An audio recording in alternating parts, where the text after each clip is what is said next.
The following is a special presentation of the Decibel Geek podcast.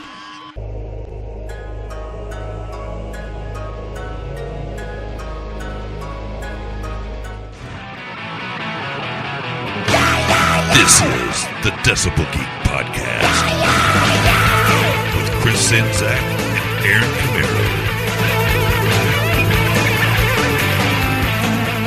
Welcome to the quarantine that goes to 11. That's right, this quarantine goes to 11, and this is the Decibel Geek podcast. My name is Aaron Camaro, joined as always by my good friend. He's far, far away, but he's with us in spirit. It's Chris Czynszak.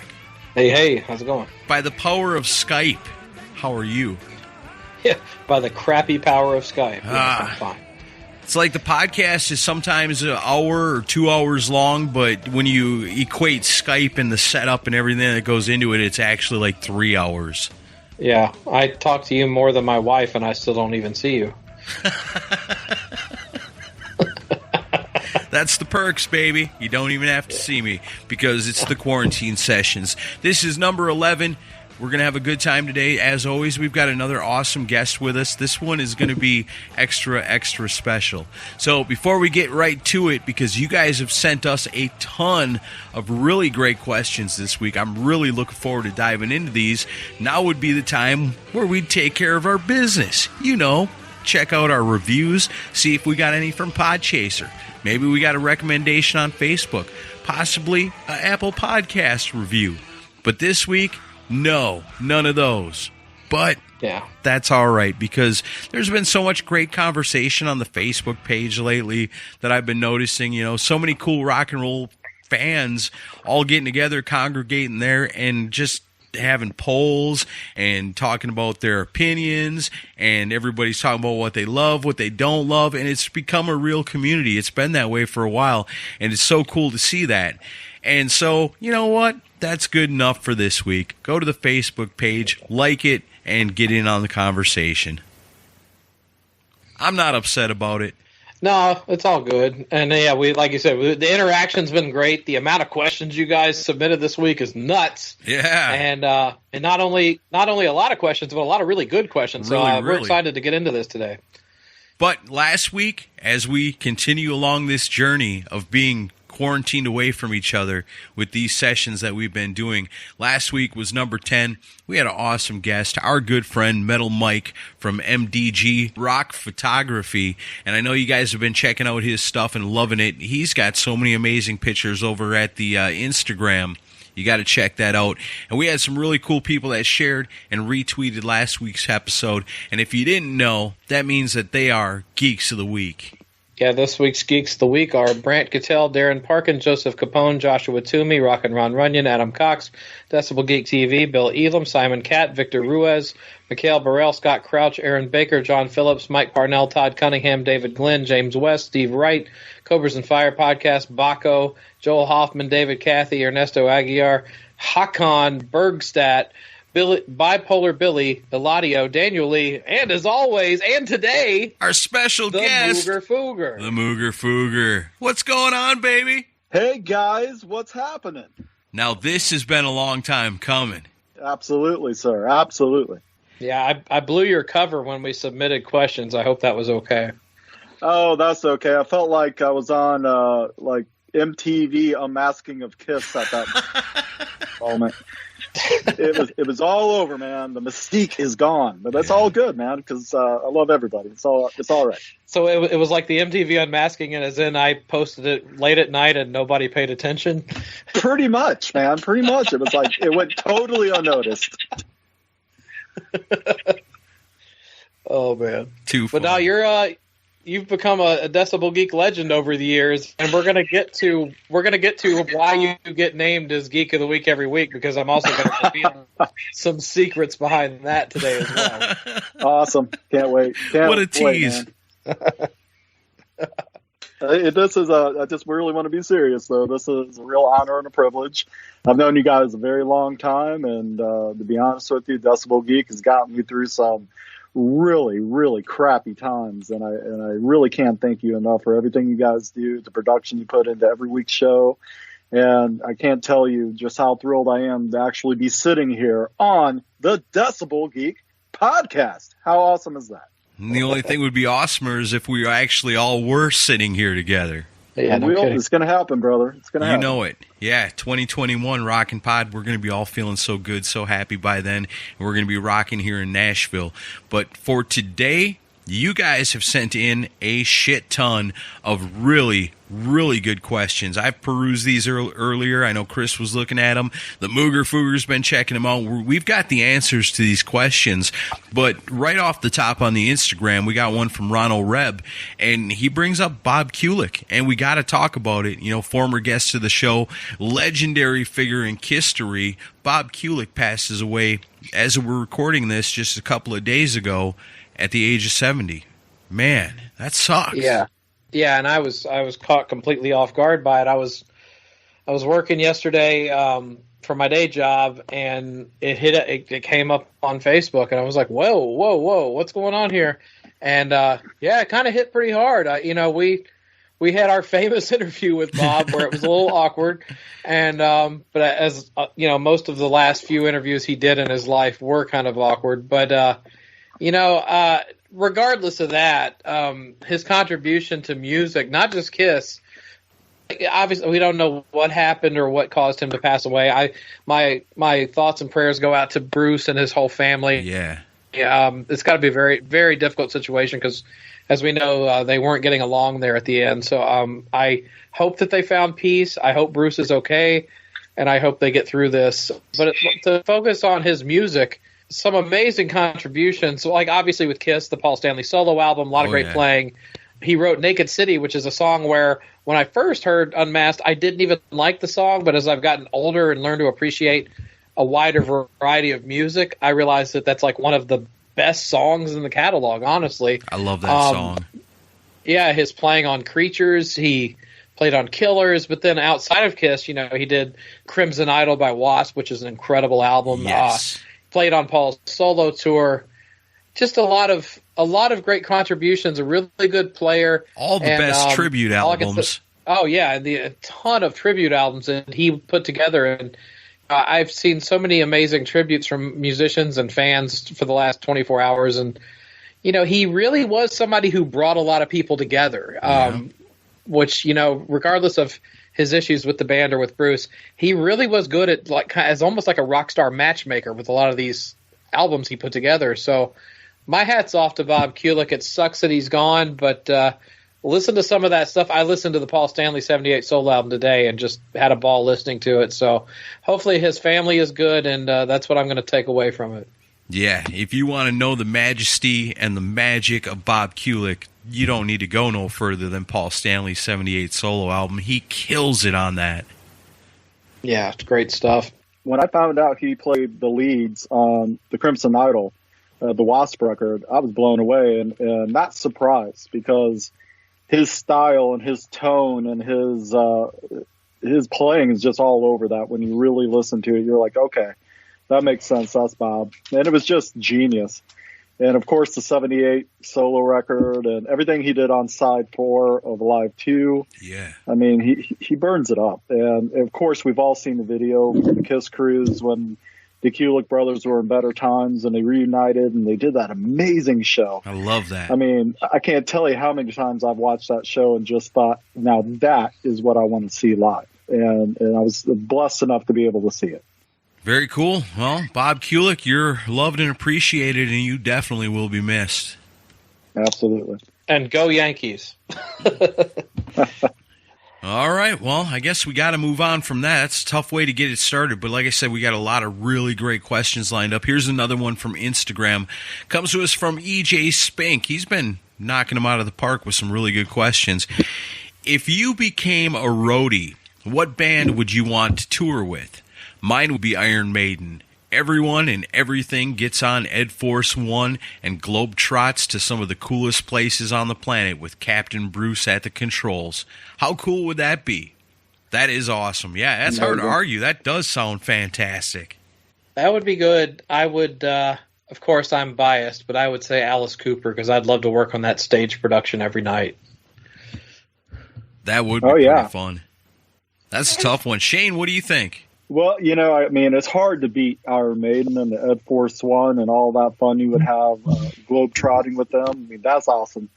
But there's so many out there that would be so fun. I like Chris's answer with the Alice Cooper and the stage production, especially if you're talking back on to the original Welcome to My Nightmare tour, where everything was a little primitive and everything took a little more work to set up. That'd be cool.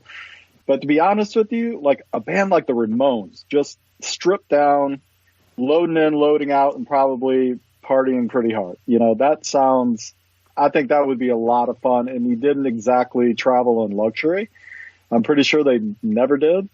So, something like that, to be honest, I think that'd be very cool. I can just imagine the Ramones looking at you and go, look at this guy, the Mooger Fooger, always smiling. What's so much fun?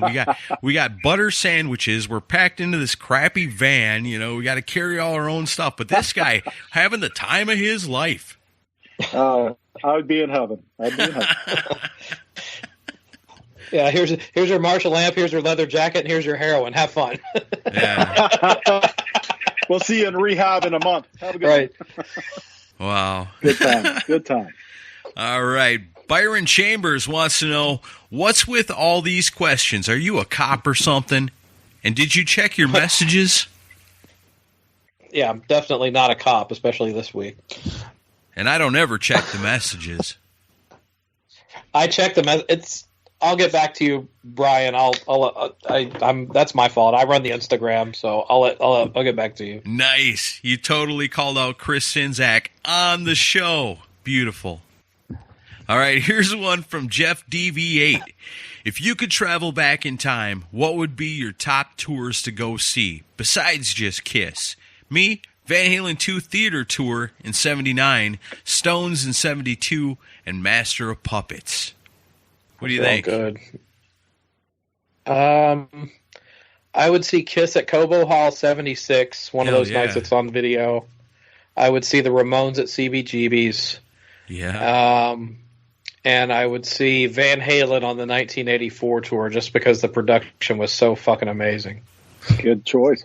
I thought a lot about this one, and the fact he threw up there Van Halen, like Van Halen Diver Down era. I mean, they were just starting to ramp up the arena show. They were getting really big. I thought that would have been amazing. I would have loved to have been at any one of the Dress to Kill live tour stops, where they were recording alive.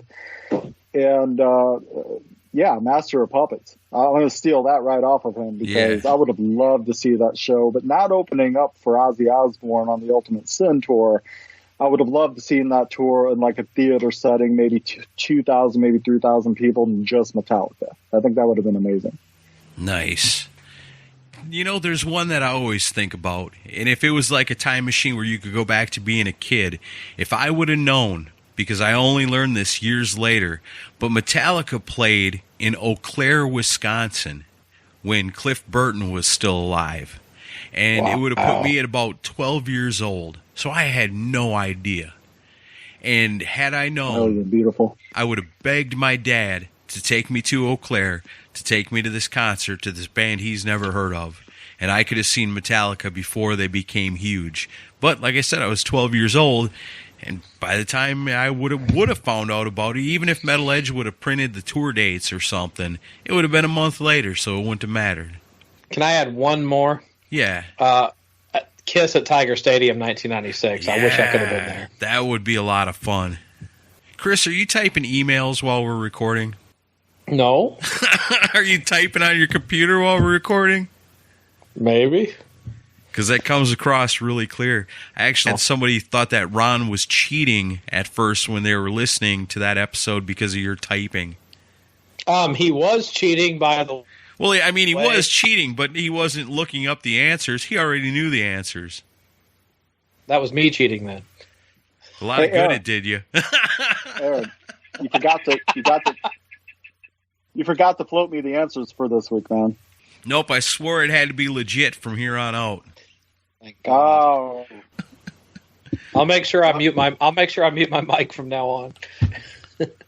What's so damn important? It better be your mom sending you messages. I was actually lining up next week's guest. Wow, that's multitasking. All right, let's keep moving. This one comes from Idiot Boy Matt. Have any of you gotten into the band Midnight? Definitely worth checking them out if you love heavy and evil. I had not until today when I decided to check them out. Pretty interesting band. They like wear black face coverings that cover their whole face, so they're kind of ahead of their time. And like kind of old school, like almost like imagine if Motorhead and Venom had a baby. That's what they sound like. Yeah, I've got a CD here called Total Fucking Midnight, and it's crazy. Man, you got to be in a certain mood for that kind of stuff. Yeah, I didn't not like it. I actually kind of enjoyed what I heard. I need to dig deeper, though. Didn't our friend Omid have something to do with the band Midnight? Like he was good friends with them, or was part of the band, or roadie, or something? That does sound familiar. It's possible. Yeah, I have to ask him about that. Good question, because I never checked them out until today. So I definitely want to hear. I definitely hear a big Motorhead influence. All right, Matt's got another question. Top 3 Deep Purple studio albums and favorite Purple lineup.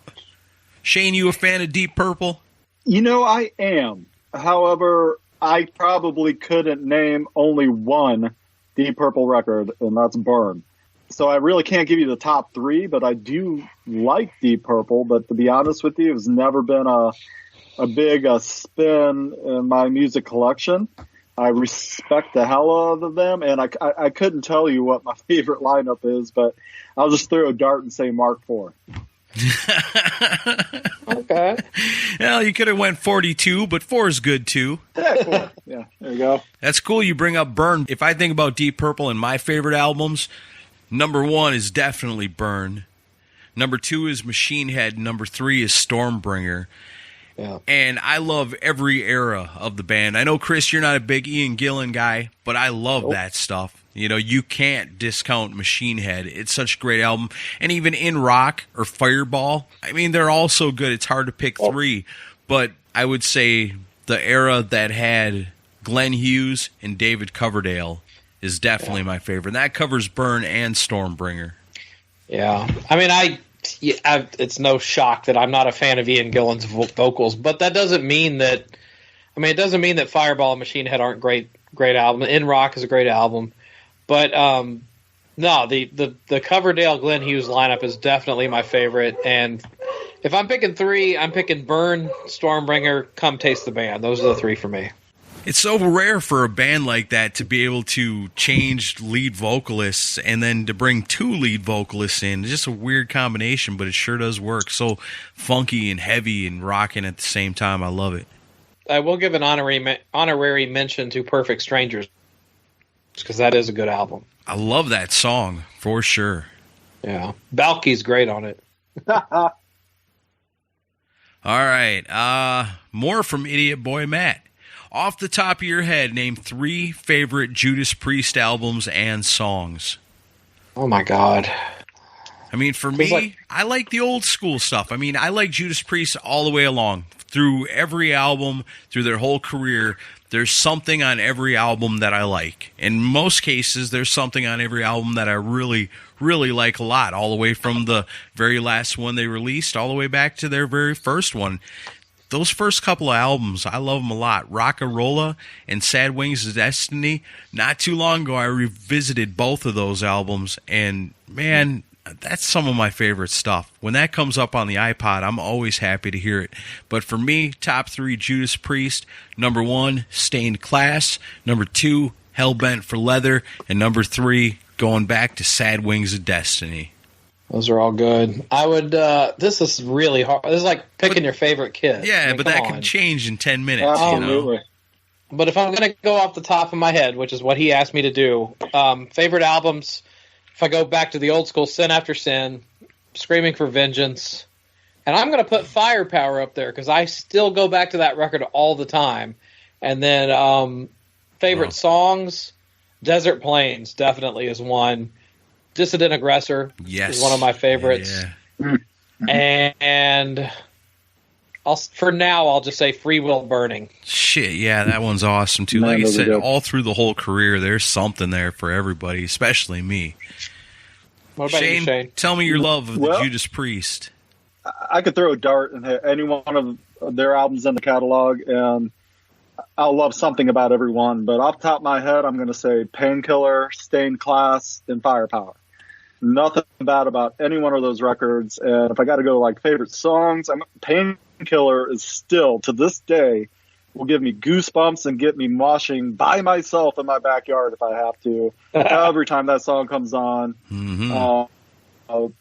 Another one, Better By You, Better Than Me. I know that's controversial because of all the lawsuits and everything, but that's an amazing song. It's probably my favorite Priest song. And off of Firepower, Lightning Strikes, man. That's just, every song is powerful on that record, but that one, I'll play it every day and twice on Sunday. Can I give an honorary mention to No Surrender? Perfect. Sure. Why not? Love that song. See, and these are my favorite kind of questions. The ones where there are no wrong answers.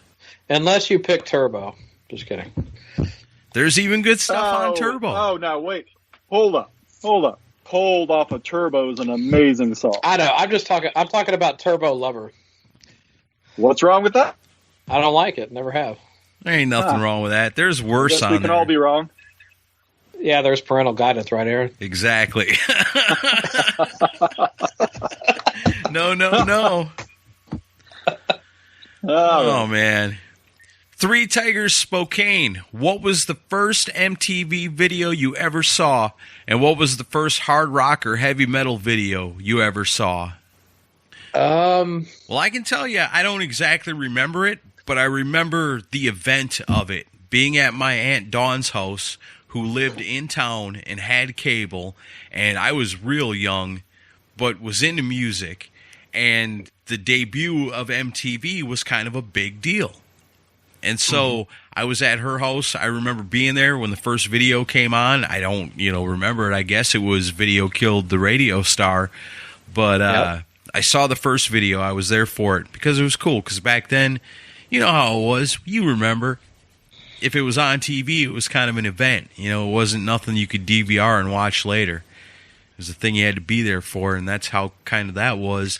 And I think, I can't tell you for sure, but I'm going to guess that it was Motley Crue Smoking in the Boys' Room for the first rock video I ever seen, where I was like, whoa, look at these guys. That's awesome. Kind of like Kiss. I think for me, it's hard to remember the first video I ever saw, but just thinking off the top of my head, I think it might have been maybe an REO Speedwagon video. That for some reason that seems to come to mind. For hard rock or heavy metal, I definitely remember the first time I saw one of those, and that was Come On Feel the Noise by Quiet Riot. I remember seeing that for the first time. You stole mine, Chris. But as far as the very first video I ever saw on MTV was Separate Ways by Journey. I remember that because we didn't have cable, but I had gone over to one of my mom's friends, and they had cable. And I remember sitting in front of the TV, and that video came on, and I immediately loved Journey, by the way, at that point. The first hard rock or heavy metal was Quiet Riot. I'm going to have to side with Chris on that one. It was Come On Feel the Noise. I remember eating pizza and drinking a Dr. Pepper. So, I remember that very vividly. Quiet Riot kind of were the godfathers of the hard rock MTV music video. And I know it was a cover song, but that song was so damn catchy. You could not get it out of your head once you heard it. Yeah. Did you guys ever remember the story about them recording it and how they absolutely hated it? Yeah. Kevin had wanted Frankie to blow the drum track because if they didn't get the drum track right, they couldn't get the song right. And Frankie was just incapable of playing a bad drum part. That was a very good story. Wow, that's cool. All right, what was the first band you called and voted for during the Dial MTV era? Did you guys ever call and dial in and vote on MTV? I know. I got this one. Yeah? For me, it was Stryper, Calling on You. That's cool. Nice. The only one I can remember really calling in heavily for was Turn on the Night by Kiss. I remember calling in for that one a lot. I never called in and voted on Dial MTV. Really? I'm so ashamed. Because we lived out in the country and we didn't have cable, so cable was the kind of thing like I'd beg my parents, hey, can I please spend the night at my friend Jason's house on Saturday night? so we can sit around and watch MTV and watch the Headbangers Ball. So, yeah, we didn't have it out where we lived. Wow. Let's see. All right. Hey, we couldn't pronounce the name, so he's taking it easy on us. We can call him Hack-On, I think, if we even are pronouncing that right. Drummer-related question. Since I'm a drummer, in a live setting, which drummer do you prefer? One you notice or one you don't notice? One I notice. I mean, I love it when a drummer really puts on a show, and that's why I've always loved, Peter Criss or Eric Singer. Eric Singer, especially when I would go see Kiss in the early '90s. I mean, he would put on a show by himself, and I always loved that. He doesn't really do it as much today, but all the stick twirling and stuff. Tommy Lee. No, I love it when a drummer takes the forefront and draws attention to himself. And, it goes along with talent, too, and skill as well. I can tell you a story from Rockin' Pod last time when 8-Ball was playing. Now, you got this band up on stage, and they're really good. The singer's doing his thing. The guitarist is awesome. The bass player and the drummer are working together. But there was something special about that drummer they had, and everybody there knew it. They were like, man, this band is really good. Holy shit, look at that drummer. And the drummer's just killing it back there. So, a strong drummer, I know a lot of times it's a joke. It's like, well, a drummer could be replaced, nobody's going to notice. But you can always go out there as a drummer, do your job, do exactly what you're going to do, but add enough flair to it where people go, holy shit, look at the drummer. Yeah, I agree. And even before, I became a guitar player based on what I was able to do. But when I was growing up and really, really young, I always wanted to be a drummer. So I have mad respect for good drummers, especially drummers that can put on a show. Tommy Lee may not be the most redeeming person as a human, but the man knows how to put on a show. And also, good shout out to the drummer from Slaughter. What's his name? I can't remember his name right now. Yeah, that guy is a damn good drummer. He puts on a show all on his own. Yep. Yeah, highly entertaining and, just perfect at his job at the same time. Yes. As far as, yeah, man, I want a drummer that's going to be noticed because I'm a closet drummer. I mean, I can't play more than just a couple of 4/4 beats on the drums, but I always, from a very little kid, watching Peter Criss up on the drums, always wanted to be a drummer. And to this day, I don't care if it's like the drummer in Clutch, which is an amazing drummer and it's amazing music. Then again, when you watch somebody like Dave Lombardo up there just hitting the drums, I'm fixated on how he plays and how he hits the double bass. And especially if you're talking a big arena band when all the lights start hitting off the cymbals and the drums and everything's just kicking. I'm the guy who stays for the drum solo and doesn't go to take a piss and get a beer. That's the guy I am. Yeah, and talking about Dave Lombardo, one of my favorite things on YouTube is a video of him playing with Suicidal Tendencies, and the camera is just set up perfect to just feature him and what he's doing, and it is unbelievable. When people say that guy's the greatest drummer of all time, it's hard to argue it sometimes. I saw that show with Suicidal Tendencies, him on drums at a little club called the Vogue in Indianapolis, and I must have been 4 or 5 rows from the stage, and the stage wasn't that big, and I just watched Dave Lombardo the entire time. All right, well, let's move it along. Here's a question, another one from Idiot Boy Matt. I wonder if he's a fan of Ugly Kid Joe. This is not a very rock and metal question, but he's just got to know, what are our favorite green vegetables? Green beans. Shane? Well, I'm going to have to throw green bell peppers, green beans, and broccoli. I'm going to do 3 on that one right there. I like all of them. I'm going to go with broccoli if there's cheese melted on top of it. And he also wants to know our preference. Is it pork, beef, fish, or chicken? Give me the beef. Beef. Man, I'm total carnivore. I eat all that stuff. Like if I go to the Chinese buffet or something, I don't get no rice and I don't get no noodles. I get a plate full of meat with maybe a couple of pieces of sushi. I love all that stuff as long as there's cheese melted on it. Yeah, you gotta have everything's cheese. better with cheese. All right, that brings us into the Facebook questions. Oh, no, wait. One more from Twitter. Here's one. Oh, shit, this is small. Oh, I can read it. Yeah, you want to take... Hey, tell you what. I'm having so much fun just kicking back and hanging out with Shane. Chris, why don't you take over the questions this week? I'll save myself for Beat the Geek. All right, I will take over. John Awesome. McGaffick on Twitter wants to know, what is the best book about Kiss? I have probably 20 books on Kiss, but the one I enjoyed most is Kiss and Sell. I thought that was very eye-opening and informative, and a lot of things in there might be one-sided because there's 3 sides to every story, but I really enjoyed reading Kiss and Sell. What about you? I agree 100%. It's definitely Kiss and Sell. Chris Lent did an awesome job with that book, as only he could, because he's the only one that really could write a book from that perspective, because he was right there in all of it. I love that book. Yeah, and I'll make it 3 for 3. It's the best behind-the-scenes Kiss book. And also, I've told people, even if you hate Kiss, it's a great lesson in how the music industry worked through that period of time. I don't think anything's topped it, and there's been a lot of books released since then. The only thing I would put close to it would be Lydia Chris's Sealed with a Kiss. I think that one's got a lot of great behind-the-scenes photographs and stories, but Kiss and Sell still tops out for me. Yeah, Sealed with a Kiss was just a beautiful book, top to bottom.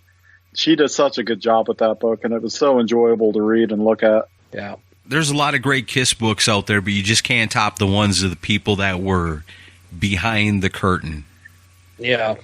And actually, Barry Levine's Kiss photography book has some great stories in it, too, if you haven't checked that one out.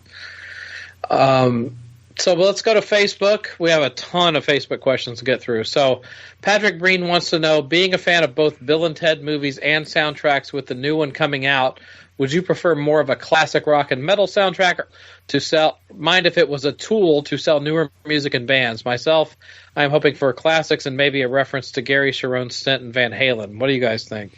Well, man, you know us. This is the Decibel Geek podcast.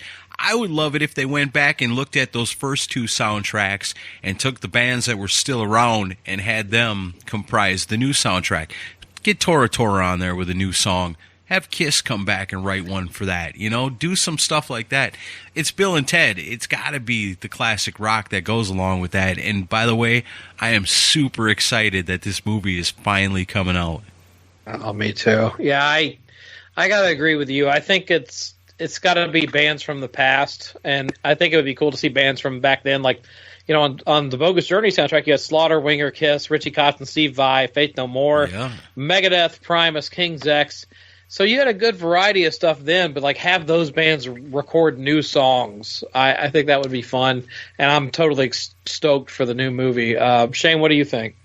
Well, you guys really put a good spin on that. I didn't even think about it. Of course, I was leading towards the classic rock and metal, but are we going to go back and just grab old classic rock and metal songs and push them onto the soundtrack and be lazy about it? But I like where you guys are coming from. Let's go back, grab those artists, have them do a new song, or maybe even re-image one of their old songs and make them represented. I think that's a great idea. I think that's awesome. I love it. When it came to those Bill and Ted movies, it was almost like the soundtrack was almost as important as the movie.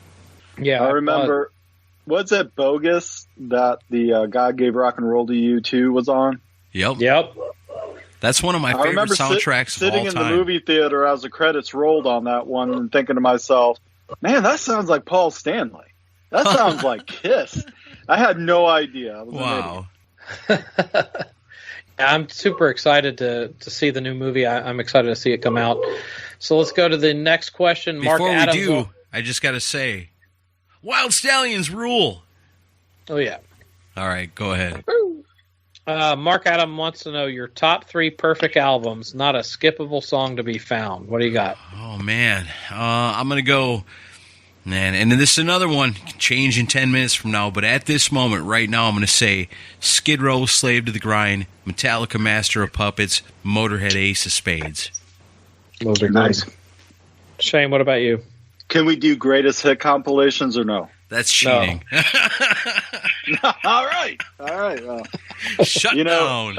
I'll make this real easy, and it's going to be kind of a cop-out and kind of a flush, but Ride the Lightning, Master of Puppets, Justice for All. Wouldn't skip one song on any one of those records. They are a masterpiece. It's true. Hard to argue that. I would go Metallica, Kill 'Em All, And I hate, even though it's very played out, Guns N' Roses' Appetite for Destruction, you can't argue with it. No. And I would also agree with Aaron, Skid Row, Slave to the Grind. Nice. There's not a bad pick in any one of our picks, to be honest with you. Yeah. Great answers, guys. We really kicked ass on that one. James Fort wants to know, what is the superior post-Kiss debut, Vinnie Vincent Invasion or Fraley's Comet? That's a tough one because as a huge Ace Frehley fan, I want to say Fraley's Comet because, I mean, that's a pretty great album. But then you look at that first Vinnie Vincent Invasion album, and it's pretty freaking great, too. Man, I don't know. I guess I have to say Fraley's Comet. But, man, that is tough. What do you guys think? I'm going to go Peter Criss, Out of Control. What? Okay, you're just as fucked up as Rock and Ron now. No, to be honest, to be serious about this question now, I was so excited I was pissing my pants for Fraley's Comet to be released because when I walked into my local record store and they had a cutout, of the new album coming and he had that weird guitar, I guess that he was debuting, and it was just like I could not wait for that record to come out. But to be honest with you, to be completely honest with you, as much as I love that record today, I did not love it when it came out. It took a little time to grow on me. And Vinnie Vincent Invasion, oh, this is going to hurt. That one I liked better from the get-go. Today, I would have to put it on Fraley's Comet. But back in the day, I liked Vinnie Vincent more than I did the Fraley debut. All right. Well, I will agree with you, Shane. Vinnie Vincent is an absolute train wreck of a human being, but that album is way better, in my opinion, to this day than Fraley's Comet. Yeah, song for song. It's hard to argue it, and if anybody's going to argue it would be me. But that's a tough one to take a fight against because if you look at it song for song, ooh, man, I can't do it, though. I can't do it. You're such an Ace homer. Even if it was the right thing to do, I still can't bring myself to do it. I can't say so. But Fraley's Comet all the way. Yeah, but he has a Todd Howarth handicap, right, Aaron? Kinda, yeah. That's kind of what it is, I'm thinking. Like if Ace would have sang all the songs, nothing against Todd Howarth, but he shouldn't have been singing in an Ace Frehley band. It should always been Ace all along. If Ace would have sang all the songs, then I think it's easily the other way. But yeah, I guess maybe you're right. The handicap does kind of go that way, and it does kind of help out Vinnie Vincent Invasion because it's stacked full of great songs. Whether you like Vinnie Vincent or not, there's no denying that. Yeah. Well, look at Trouble Walking, where Ace did sing every song. Exactly. See, I take Trouble Walking over it. Amazing record, and I think it was a lot of the producers trying to get him back on the radio. Todd Howarth was a very pop-driven, radio-friendly kind of writer. Yeah, and he's a great guy and a magnificent songwriter, and he did some amazing things, especially on Second Sighting. And a hell of a that album singer. wouldn't have even happened, but if they would have just left Good Enough alone, so to speak, and just let Ace be Ace, I think it would have been a lot better. Yeah, because I'll take Trouble Walking over the first Vinnie Vincent Invasion for sure. Hands down. Yeah. No, Hands down. Not me. Whatever, All Chris. You Vinnie Vincent nut swinger. Oh, yeah. I really worship that You guy. fanboy. Did you know that was actually that popped up in my memories? His rant against me. I saw it in my Facebook memories. At least it's all just a Facebook memory now. Yeah, really a Facebook nightmare. All right, Chad Pollock wants to know, on a scale of 1 to 10, how responsible is Mutt Lange for all the shitty new country music we hear today? All right, Ooh. I looked at this. Now, before you guys answer this, let me lay out a little fact for you that might put this question into perspective. So let's look at Mutt Lange from 1987 to 1997. What was he doing? And let's look at how that affects the people that were young at that time that grew up to become country artists now. So the top 4 artists for Mutt Lange in those 10 years, Def Leppard, Bryan Adams, Michael Bolton, Shania Twain. That, you throw that in a blender, That's today's country. Yeah, it's hard to argue that. It's just math. Add it up. So, I got an answer for you. Okay. What quarantine episode is this? 11. That's it. That's my answer. On a scale of 1 to 10. He goes to 11. I love that man. He gave us so many good records from AC/DC and Def Leppard early stuff. Yep. I mean, he really did take Def Leppard from being just, I don't know, almost an AC/DC cover band, and turning him into a monster. And he did it great. And Back in Black, come on, man. I mean, he's got a lot to be credited for on a good scale, but once he met Shania and it just became a country kind of thing, Shania was kind of the first, all right, country kind of moved on from country and now we're pop. Right. And I think he had a big part in that, and I'm not really putting him down for that. He's very good at what he does, and if he has a reason to do something, he does it, and it comes out platinum selling. You can't deny that. Okay, I'm just going to end this argument with the fact is the man got to bang Shania Twain. You would have put out polka music if you got to do that. So Preach. Man, I love it that you're taking over the questions this week. Now I can just sit back and drink beer. Okay, I'll just keep slurring my speech as I get through the question. We should be in awesome shape by the time we get to the game show. Oh, my God. Oh, shit. It'll be like most weeks. I won't remember the game show. It's funny, too, because a couple of weeks ago I was talking about how I hardly ever drink anymore, but since we've been recording on Saturday nights, I've been drinking almost every weekend. I'm glad I'm such a good influence on you. Mm-hmm. Cheers to you, my friend. All right, next question comes from Shane Paisley. He wants to know, how the fuck did the Mooger Fooger get past security? That's a good question. Well, the Mooger Fooger's been a supporter of the Decibel Geek podcast as long as I can remember. Yeah, we should get into the whole Mooger Fooger thing because there's different dimensions to this. And one question that comes up repeatedly on this list is how does the Mooger Fooger get name checked in every episode? And Shane, you okay with me unveiling this? You go for it, Chris. I'm good. Well, I was just going to say because there's nothing in the English language more fun to say than the Mooger Fooger. Okay, it's a two-part answer. That's one part. The other part is there was, and this is a common complaint that we get from people that share from they share the link different ways, and I usually pull the names from whoever shares it from the Facebook page or the Twitter page from the official post, and Shane was like sharing it every week, but I think he was doing it differently. So I basically got to the point where I was like, you know what? I'm going to name check your ass every single week. And that's how it happened. Was he coming to you going, hey, man, I should be a Geek of the Week. I share this every week. Yeah, he said, hey, man, what be this and what be that? And why you got to leave me off the Geeks of the Week like that?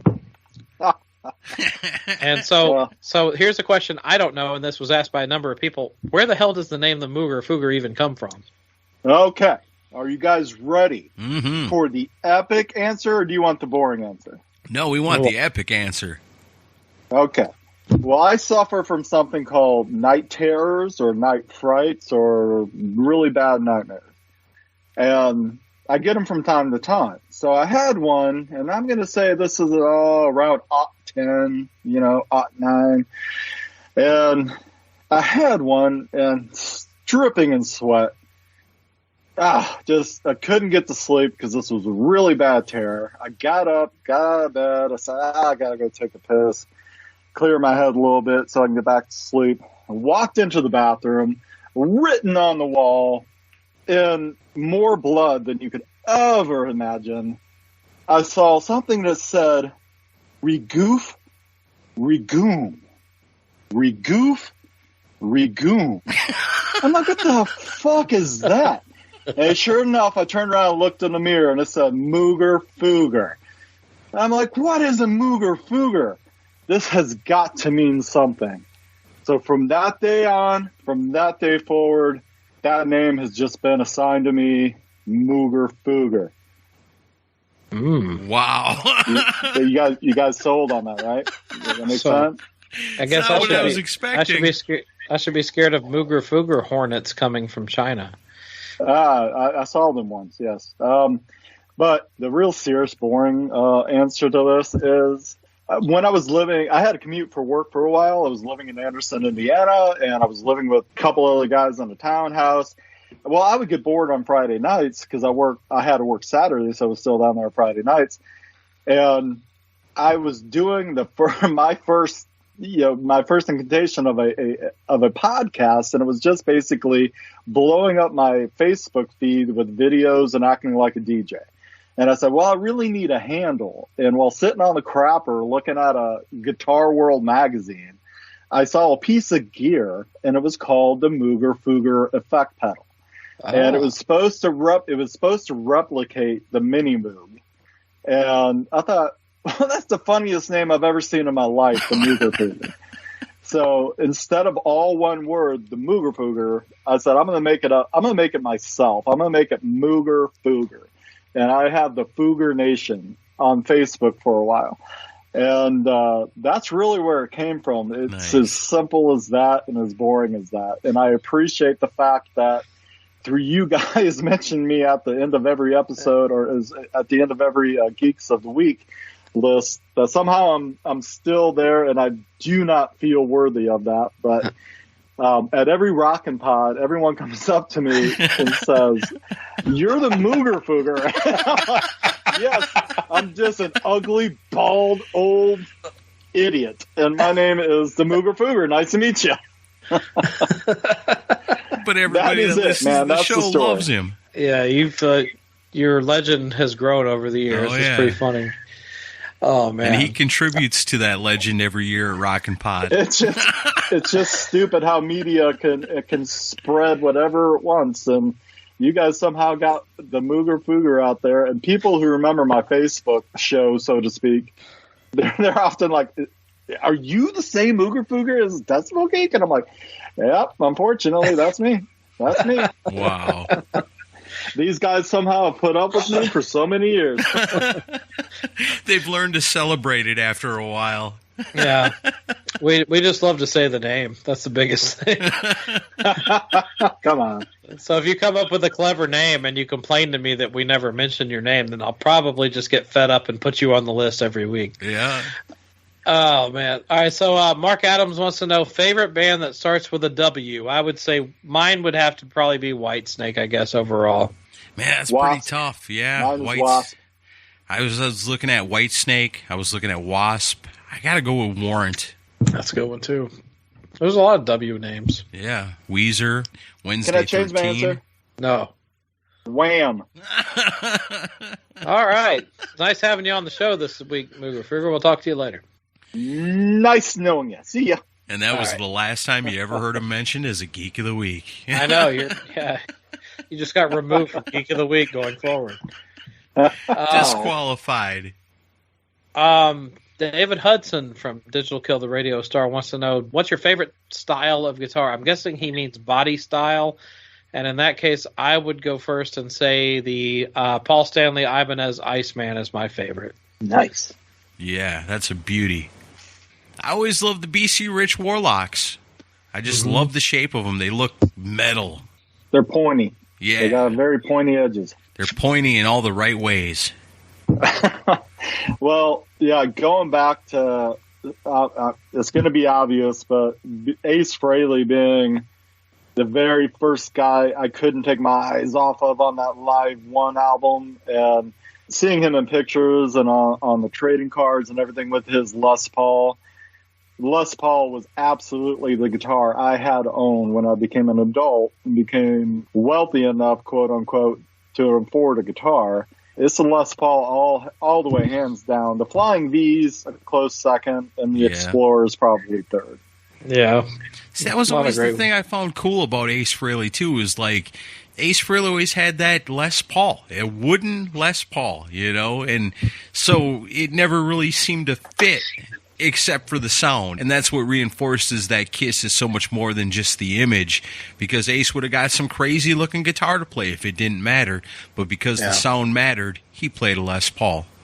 Well, I mean, it's kind of hard to argue with Les Paul. It's a legendary guitar. I mean, it's basically transcends multiple decades. So, I mean, it's hard to argue that one. The Iceman, I still think is like the perfect guitar body style. I've always loved that guitar. I will own one of these days. Right now, I just have a BC Rich Mockingbird, which is pretty cool, though. I like that. And Aaron's got a Warlock. I've seen it in person. Now, Chris, let me ask you a question. Yep. If you were to be able to own an Iceman, would it be the fractured mirror or would it be the glitter? No, I just like the straight up black one with the white trim on it. I like it to be basic, and that one to me, the PS10 that he had, that one through the 70s and early 90s, that one works for me perfect. I love it. Love it. Right on. Hard to argue any of those. Andrew Jacobs also a question for the Mooger Fooger. Is your wallet the one that says bad Mooger Fooger? Wallet? What wallet? You don't have a wallet. I haven't had a wallet, at least with anything in it, for a while. So I'm going to have to say no. Okay. If there's a bad Mooger Fooger out there, Godspeed, my brother. Godspeed. It is kind of funny that Samuel L. Jackson in Pulp Fiction had the wallet that said bad motherfucker, but then again, he's the guy who now does the commercials that says, what's in your wallet? Huh. Wow. Baco from Cobras and Fire wants to know, would you attend a concert where everyone was put in adult walkers to keep at least 6 feet apart and you peed in a little hole? I would prefer it. Yeah? That's how it should be. Nobody gets within my personal space, and I don't have to wait in line to take a piss. I love it. Market it. The Cobras and Fire inflatable personal space. There's a Cobra hack. Yep, that's the way it should be. Well, personally, and this is just me, and I respect everyone's opinions about this entire pandemic. It is serious and it's to be taken seriously. But myself, I have no problem going back in with 10,000 sweaty people in a mosh pit right now. I have no problem with that. That's me. But I absolutely respect everyone else's opinions and being safe and you wearing your protective gear, making sure everyone's safe. I have no problem with that. But the whole peeing in a hole, why don't you just hand out adult diapers at the door? You put those on, you just take a piss where you're standing, and you don't have to worry about it. Just shed the diapers after the show, you're good. Yeah, that's what Jim Florentine did. That's a famous story of his, and I don't mind it. No, it's not a bad idea. Matter of fact, I was talking to the wife about that today because we were in one of those bargain hunt stores. Today was the first day we've gone out and done anything in forever. We went to a yard sale. We went to the music store. We went to the Essex store, the bargain hunt, and they had the adult diapers there. And I told her, we should get these for when concert season starts back up. And she looked at me, of course, like I'm crazy. And I said, because you wear them, you could put a couple of extra ones in your purse. We'd never have to wait in line for the bathroom. And then she was like, yeah, but you got to change them. Forward thinking, my friends. Forward thinking right there. And I said, we both have to wear dresses. Well, Aaron, I've got a couch if you ever need a place to crash. In my diaper. Yeah. Here's a good one from Craig Bowen. Better reincarnation, Hulk Hogan as Hollywood Hogan or Motley Crue with John Corabi?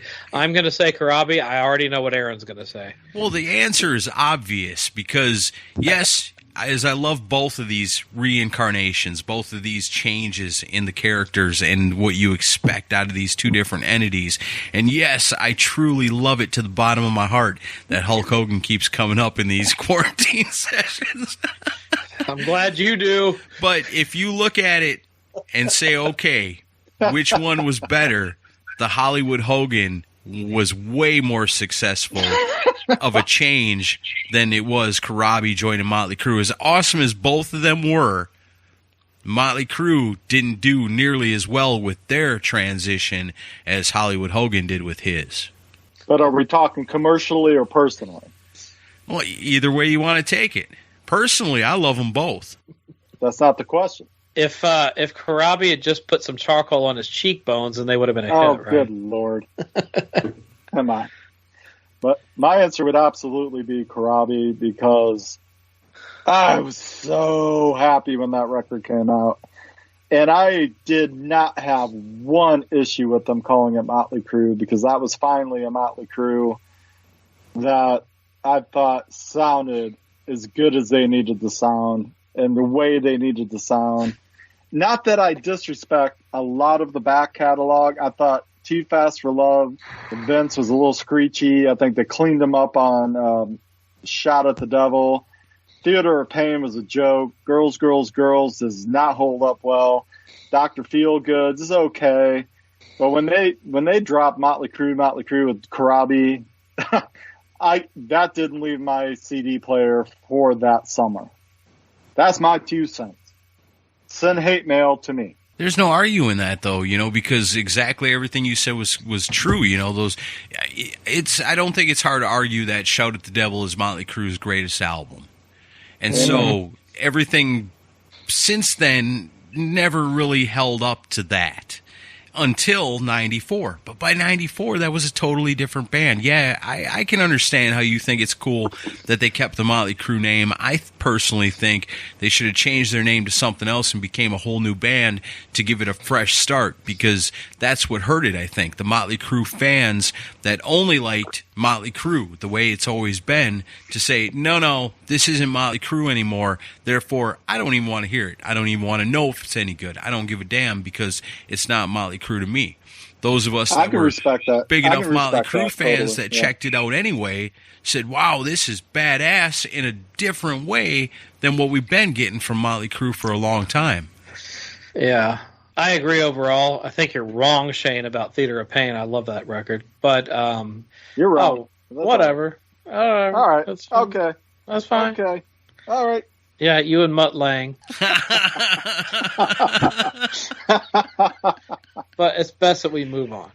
Joseph Ciambelli has an interesting question, multiple questions. Best quarantine beer, barbecue meats, bathroom to have a good meaty number 2. He says, my basement bathroom, and band that you have found again, Manowar for me. Wow, quarantine that's a beer, multifaceted thing. I know. I'll go first and get out of the way. I'm drinking the Perfect Disguise Double IPA from Dogfish Head Beer, which is 8% alcohol, which is why I sound incredibly drunk.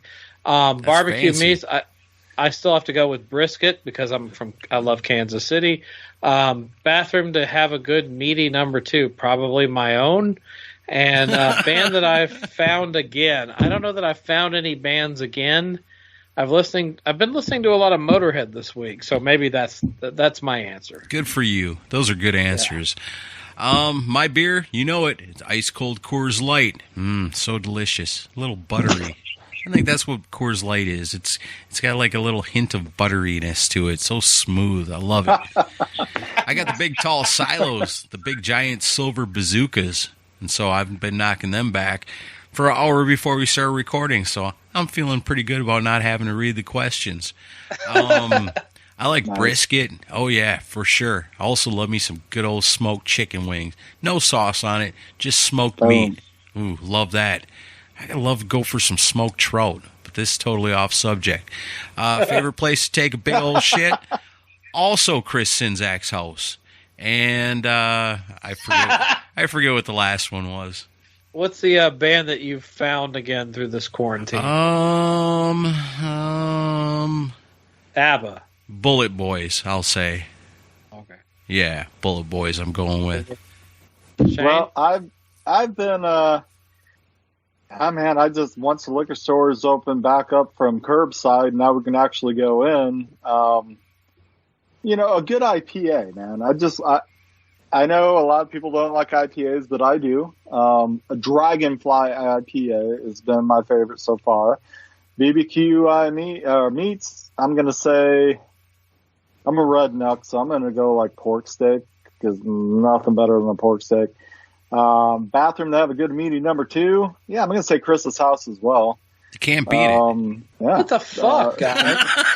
We're just going to blow you up, man. Don't worry about it. And band that you found again, yeah, man, it's Cool in the Gang.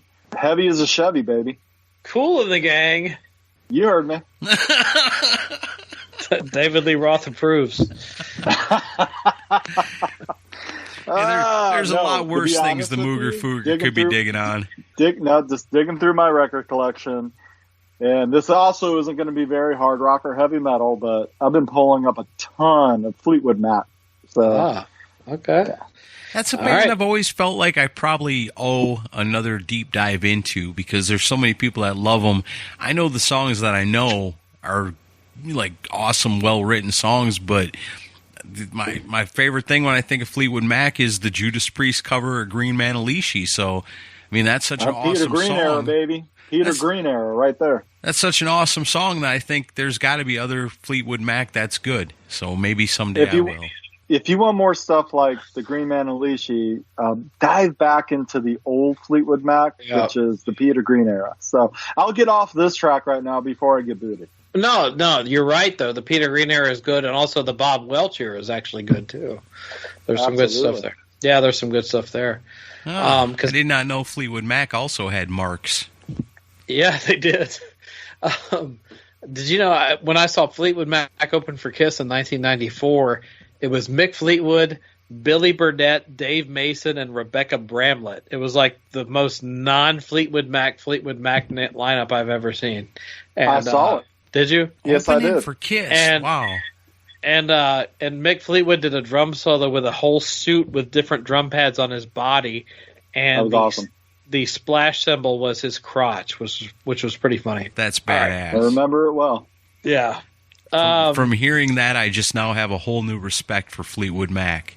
It was entertaining, I will say. All right, so Steve Wright from the Potter Than Hell podcast says, with a ton of artists doing live stuff online, what has been your favorite so far, and who would you like to see that hasn't posted anything? Ooh, can I go? Yeah, do it. Okay. My favorite, two of my favorites, and once again, one of them is not very hard rock and heavy metal. The live broadcast I saw from Clutch was amazing. Yes. And the other one, anytime Dave Matthews takes to, doing anything over Access TV, it's so hilarious and so enjoyable. Shane. And, no. Sorry. That is incorrect. We need an intervention. Yeah, we didn't tell him the rules about not mentioning Dave Matthews on the Decibel Geek podcast. This is a first. Oh, we will. I'm sorry. No, Chris, he's never going to learn if we edit it out. We have to leave it in. Oh, my God. Now it's going to be at the end of the Geeks of the Week. And as always, back to the show. I'm done. I'm done in this town, man. I'm done in this town. And as always, Dave Matthews' favorite. Always. The Mooger Fooger. So we're never going to do the heavier side of Dave Matthews, Aaron. What would you say? Come on. I'd rather die. Okay. Strike that from the record. The band I would really want to see, man, could you imagine like just a reunited Slayer? I know they've retired and they're off the road and all of that, but just put Slayer on a small stage and just let them rip it up, man. I think that would be so cool. That'd be badass. That would be the thing that I'd like to see more of too. Is like all these bands that have retired, and you know what it is? It's the road, the rigors of the road. You can't take it after so many years, and so they give it up. But that ain't no reason not to get together once in a while and bust out something like this. And my number one favorite, no, it's not Dave Matthews. Far from it. I gotta agree with you on the Clutch. That was freaking awesome. Oh, I love that so much. The Bullet Boys thing that I caught one day was really good, and that's what kind of got me back on a kick with them. And my number one favorite thing that's come out of the quarantine, besides the quarantine sessions here on Decibel Geek, has been Ryan Cook from Hair of the Dog doing his breakdowns of old Hair of the Dog songs. And he's so fun, and he's so entertaining, and I'm such a huge fan of that band that I'm actually learning stuff that I didn't even know about Hair of the Dog. And I freaking love that band. And to have him on there singing, playing, breaking it down, and just being his awesome, entertaining self. And plus, I get to learn a little something more about Hair the Dog maybe I didn't know. That's absolutely number one in my book. Yeah, I think he's calling it Tales from the Bark Side. Yeah, that's exactly what it is. It's badass. I love it. I'll probably, when this is over, I'll probably go back and watch all those again and again.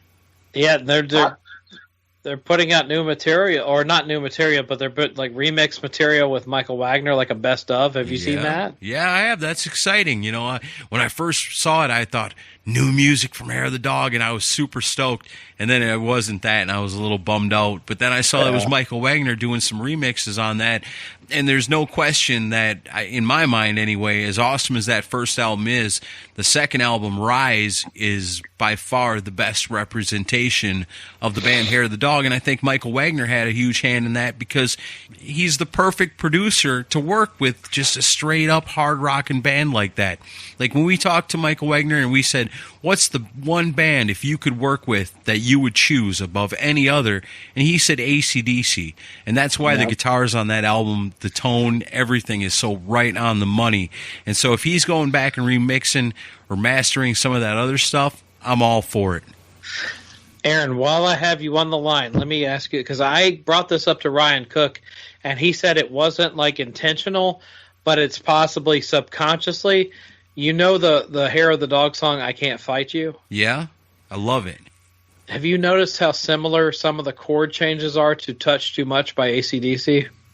You got to understand where a band like Hair of the Dog comes from. You know, there's all kinds of, you can get all kinds of feels off of all kinds of different classic artists that are awesome when you listen to a band like Hair of the Dog because they wear their influences on their sleeve. So, yeah, I can definitely see that.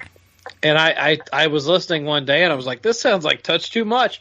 And I texted Ryan and I'm like, did you guys mean to sound like Touch Too Much on this? He's like, not intentionally, but it totally makes sense because that's stuff we were listening to at the time. Absolutely. So, for me, I will second Aaron on and Shane on the Bullet Boys. I loved their live stream the other day. Monsters of Rock Cruise. Shout out to those people that are putting those together. Please keep doing those because those are great. And one that actually stuck out for me, I actually paid for this because Eclipse in Sweden did a live concert in a studio, and it was like $8, but it was totally worth it. It was great. They even played a new song, which was awesome. So I've enjoyed those. Also, our good friend Tyson Leslie, who puts together the Rare Hair shows, he does live playing and does cover songs, takes requests. Love what he's been doing. There's been a lot of great ones. It's hard to keep up with them all, but there's a lot of good stuff out there. So I appreciate all the artists that are like basically learning how to live with the times and change that way. So I appreciate it. I was so impressed with Mark Toreen from Bullet Boys. Man, that dude, he's not a young kid anymore, but he could still freaking wail. Yep. It's just so cool to see those guys playing together again. And that's the cool thing about that, too, is, like, that's pretty intimate. And that's pretty, how do you say it? You leave yourself pretty vulnerable in performing in a setting like that because you can't hide behind the sound of the crowd. Yeah. In a concert, live event, mistakes are made mostly unnoticed because of the roar of the crowd or at least the sound of the crowd. But when you're up there totally naked, silence, and you're just busting out a song, that takes a lot of guts, and I respect the hell out of anybody that does that. Yeah, and also, I mean, that, Aaron and I, you and I did the Albums Unleashed with Mick Sweda and Toby for that first record, and at the time, they were not speaking to each other, and you could tell in that interview that Mick wanted to get back together with those guys. So it's really awesome to see those guys get back together and play those songs again. Yeah, for sure. And not only did he want to get back to it, he was kind of needed there as well. Yeah, definitely. Great guitar. Mick Sweda is an amazing guitar player. All right, let's go to Grayson Gallegos, who says, what's the most spontaneous thing you've ever done? I do spontaneous shit all the time. Uh-huh. I can't even pin one down, I get a little thrill out of just doing spontaneous things. It drives my wife completely nuts, but I don't know. I think about the time we were at the Zanies, and I seen, speaking of Ryan Cook, Ryan over there talking to Mark Slaughter, and we'd been wanting to get Mark Slaughter on the show for a long time. And since I knew Mark was standing there with somebody I knew, I just jumped up out of I didn't even think about it. Like, I would have thought, maybe I should go over there and, walk up at the right time, while Ryan's there, and surely he'll introduce me. No, I just jumped up off my seat and ran over there, and Ryan said, "Oh, Mark, have you met Aaron? Aaron's from Decibel Geek." Boom, and off it went, and I just get a kick out of doing stuff like that, but like I said, drives my wife nuts. I'm a very, very spontaneous person. I'm going to steal your answer because that was a chance for you and I to clear the air with Mark over the whole Vinnie Vincent thing. Yeah. That was a little awkward, but it was good to talk to him. And Decibel Geek has kind of forced both of us out of our comfort zone in a lot of ways. So I'm shy by nature, so it's been nice to kind of like go out on a limb at certain times and talk to people. So yeah, I mean, even just doing Decibel Geek in general, it's been nice to like kind of go out on a limb and take chances. What about you, Shane? One that comes to mind. I mean, I've done a lot of spontaneous things, man. I'm older than you guys by a few years, and been around the moon a couple of different times, or around the sun. I hope I've never been around the moon. Maybe both. There was this, during the edge of, the end of the grunge and everything, and every town had a X channel, like X102 or X103, and they played all of the alternative quote unquote music. Yeah. And there was one of those fests that came to Fort Wayne, and my wife, the Mrs. Fooger, the wonderful Jana Paisley, and myself, we had taken some of her nieces and nephews to the show. And for some of them, it was their first show. It was their first concert. And it had bands like Hole and, just other bands of this sort. Well, I got pretty bored of it pretty quick. And, of course, had a few brewskis in me and got bored. And I said, well, I'm going to walk around. And I ended up, I'm just going to go through this door. I'm going to go through that door. I'm going to go through that curtain. And anybody who approaches me, I'm going to pretend like I belong there. Worked like a charm. Next thing I know, I'm in a catering room with pie and fruit and champagne and booze and beer. And I'm like, holy crap, man, I hit the Mecca. And I'm like, I got to remember my way out of this labyrinth. So I remembered my way back, and I grabbed my best friend, Mike, my wife, Jana, and I said, follow me, but pretend like you are supposed to be here. And somehow I found my way back, and dude, we proceeded to just rip a courtesy room to shreds. We ate a lot of pie, a lot of fruit, drank a ton of beer, drank champagne, did shots of vodka. Wow. And it was, I don't want to mention the name of the band because I don't want to indict you or myself for something that might or may not be a crime.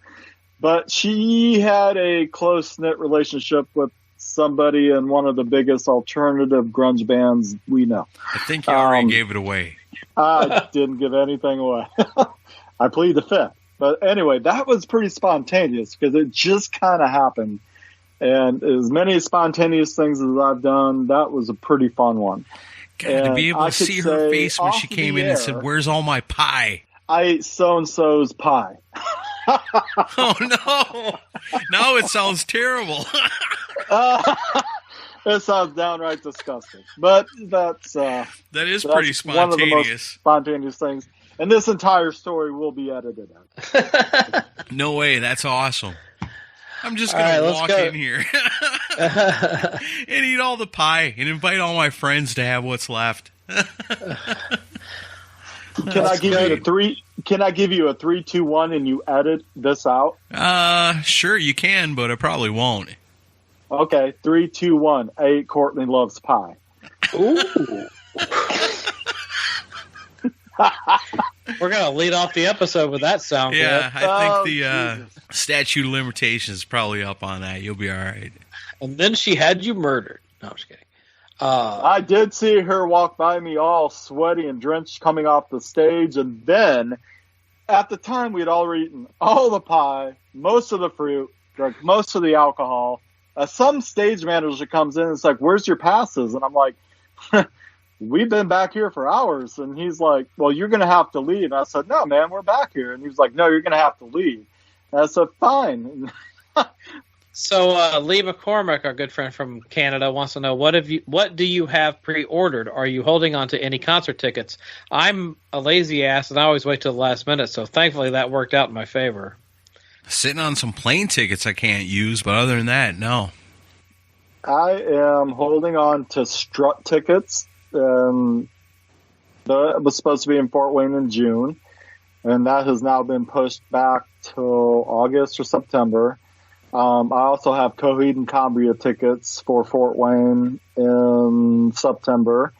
And my wife, Mrs. Fooger, has tickets for Alanis Morissette, which was supposed to be in, I believe, June or July, and that has been indefinitely postponed until they come up with a new date. So, yeah, man, we're sitting on a few, but we also held off on a few because we realized what was going to go on. And so hopefully everything we're sitting on gets rescheduled. As far as pre-order, I have a really awesome gift coming for my wife, but she's in the same house, so I cannot mention what is on its way. I did message you guys, so hopefully you guys see what I sent. But that's about all I've got. You know, we're kind of holding tight to see what the new normal is going to be and whether we can put on adult diapers and stand 6 feet of people away from each other. So we'll see what happens. You know, and irregardless of the Alanis Morissette, I still think your wife is a super awesome chick. Yeah.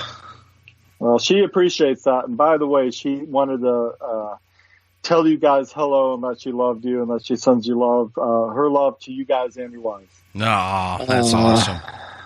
You guys are the coolest. So it's like having Atlantis tickets and being stuck in the middle of a global pandemic. No. All right. This has gone off the rails. We've been talking about Dave Matthews. We've been talking about Courtney Love. We've been talking about this is, not good. Aren't you glad I'm asking the questions? Jody Havnot from Podcast Rock City says, all right, Shane, what is the very best Coheed and Cambria album and song? Okay, this is very hard. This was the one question I struggled with so much. And, you know, whether you guys are fans or not, that's not here and there. I love Coheed and Cambria. Next to Kiss, Coheed is my next obsession. Wow. Every single record of theirs I love for a different reason. But I have to go back to the very first song, the very first album I ever heard from them at my local record store, Wood Nickel, in Fort Wayne, Indiana, plug. They had In Keeping Secrets of Silent Earth 3 up on the listening stand. I'm like, what kind of name is that? Coheed and who? So, of course, I had to dip my toe in to see who they were because I'm a kamikaze music finder. Sometimes I have to see if it has got a cool name or a cool album cover. I'm going to listen to it. And I put it on, and the first song was In Keeping Secrets of Silent Earth. That is my favorite song, my favorite album, only because it's the first introduction. I've heard them open shows with that song and close shows with that song. I've seen it in the middle of the set. That song, 100%, hands down, always slays. The entire crowd singing, the entire crowd in unison, the entire crowd as one. It's amazing. It's a phenomenon. It's a feeling. I get goosebumps just telling you about it. I wish everyone could have that experience with a band or a song, and I'm sure everyone does. But that was a perfect question, and that's my answer. That's right. Wild. I don't know nothing about the Coheed and Cambria. On your recommendation, maybe I'll have to give that a listen. It's kind of You have to. Kind of a heavy metal Rush, I guess is the best way I can put it. Okay. I really thought they had a lot of Rush influence when I first heard them. I was like, oh my God, this sounds like a young Geddy Lee with a progressive metal act. Yeah. And the more I got into them, the farther away that got from me. They just had their own voice. Oh my God, just amazing, hands down, great songwriting. But a lot of people can't acclimate themselves to Claudio's vocals. But I say, give it a shot, man. If you don't like it, that's okay. But it could also be the most amazing trip of your life because it's all a concept. Everything's a concept. So once you get into one record, it leads to 5 more. And it's just amazing. Just amazing. Cool. All right. And Jody had a second question. Can we all just meet in a parking lot somewhere in Nashville for a few hours in August? Maybe. Let's see how things go. We might try to do something for people that can make it, but otherwise, Rockin' Pod will be on track for August of 2021. I would love that. I want to get some hot chicken with all of you guys, man. I want to get some hot chicken. Well, maybe we can have a get-together. Hey, you know what? Right before we started recording, I just saw that Nashville is the first city to open up live performances. Oh, really? It's at 75% capacity for the venue, and there can only be 2 musicians on stage. So welcome the new Kings of Music City, Local H. Or the White Stripes. They're our new home band. Oh, boy. They come here and make a fortune for a week or 2 before everybody else does it. All right. Gino Ames says, what would be your dream concert? Pick 3 bands for it, and it must be a viable choice, not, i.e., no dead musicians. No dead musicians. Let me go first real quick. Okay, go for it. I would go with Eclipse because I love them. I'd still go with Metallica because I think they put on a great show. And shit, who would fit in the third spot? Shit, I'll go on to one of you guys. I'm having a brain freeze. All right, I'm ready. This is going to be awesome. Ladies and gentlemen, this Saturday night, are you ready? Aaron Camaro presents Reunion Fest. That's right, hitting the stage first, along with Chips Enough's band. It's Donnie V and Chips Enough reunited for the first time in many years in a live environment. It's Enough's Enough. And up next on the bill, it's been a long time. People have wanted it forever, and now it's finally happening tonight. It's the reunion of Sebastian Bach and Skid Row, and the headliner for one night only, Kiss, the Originals, Peter Criss, Ace Frehley, Gene Simmons, Paul Stanley, and all their exploding, blood-spitting, guitar-smoking glory. It's Aaron Camaro presents Reunion Fest this Saturday night. I'm shocked. Yeah, I love it. I'm there. I'm promoting it, and I'm still buying the front row ticket. How am I supposed to follow that other than, we'll sell you the whole seat, but you only need the edge?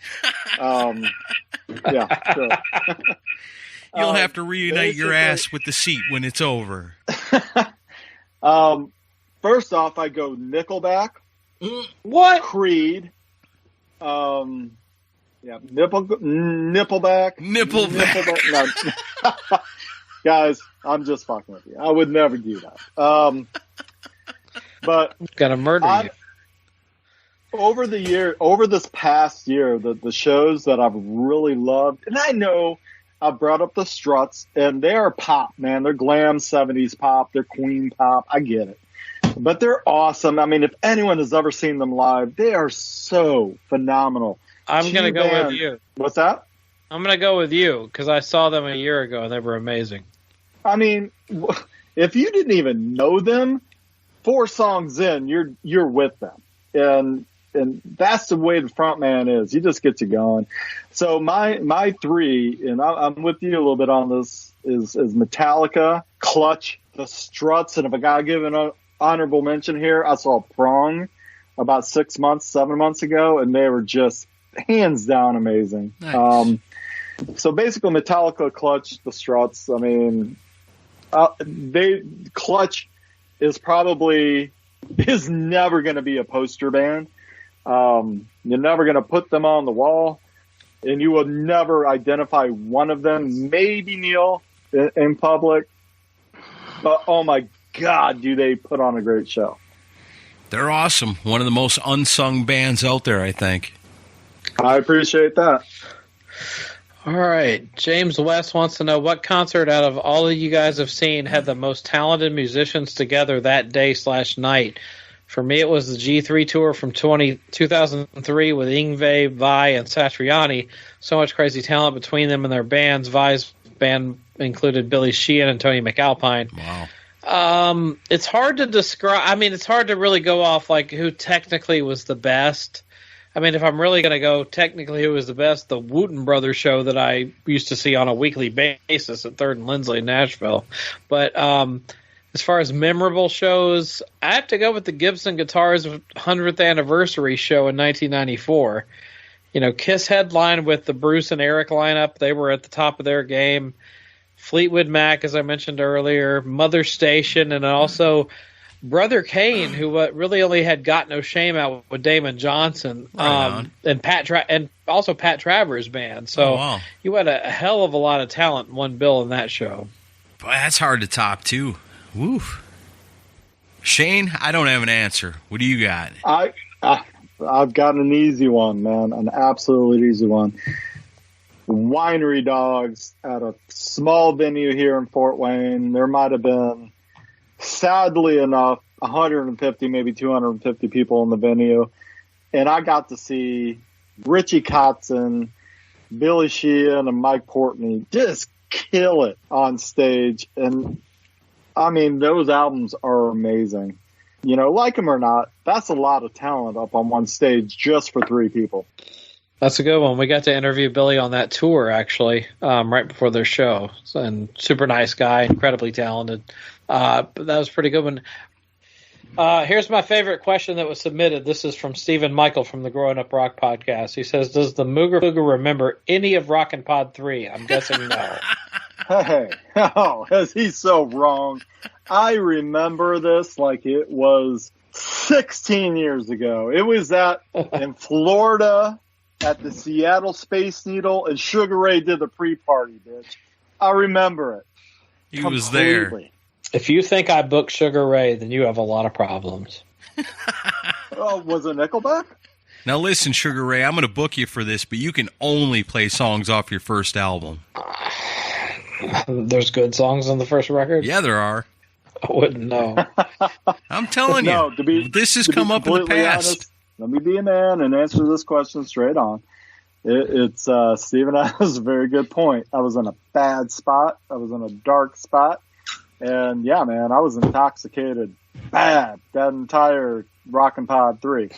But and Rockin' Pod 2 and Rockin' Pod 1.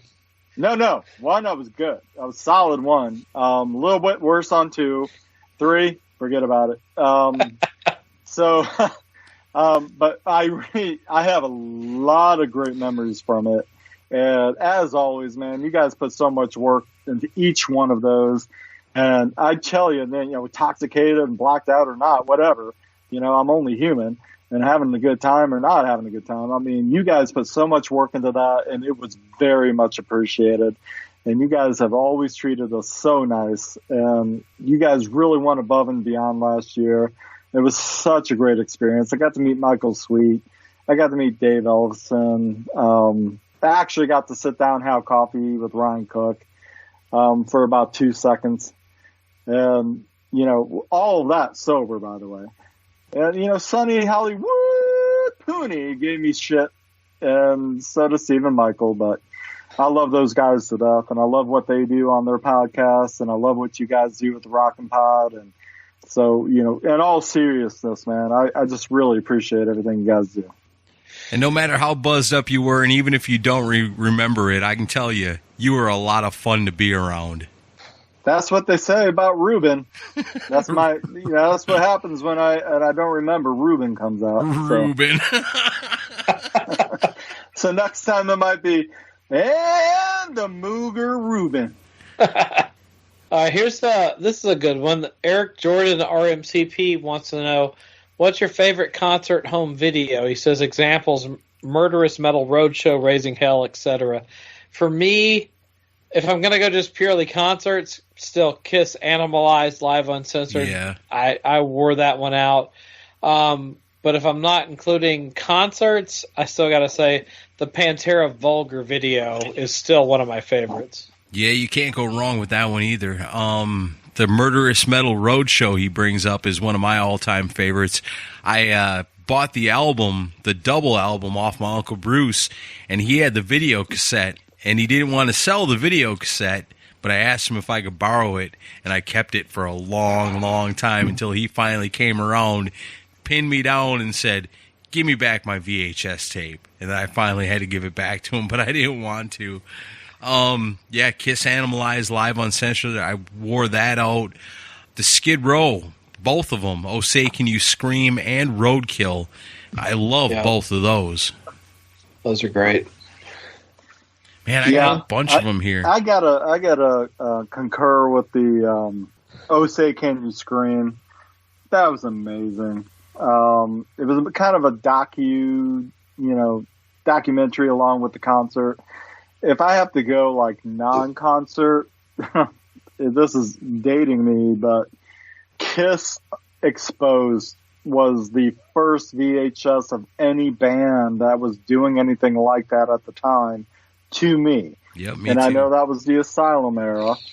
And it was just, I couldn't get enough because they were showing old classic Kiss clips I had never seen.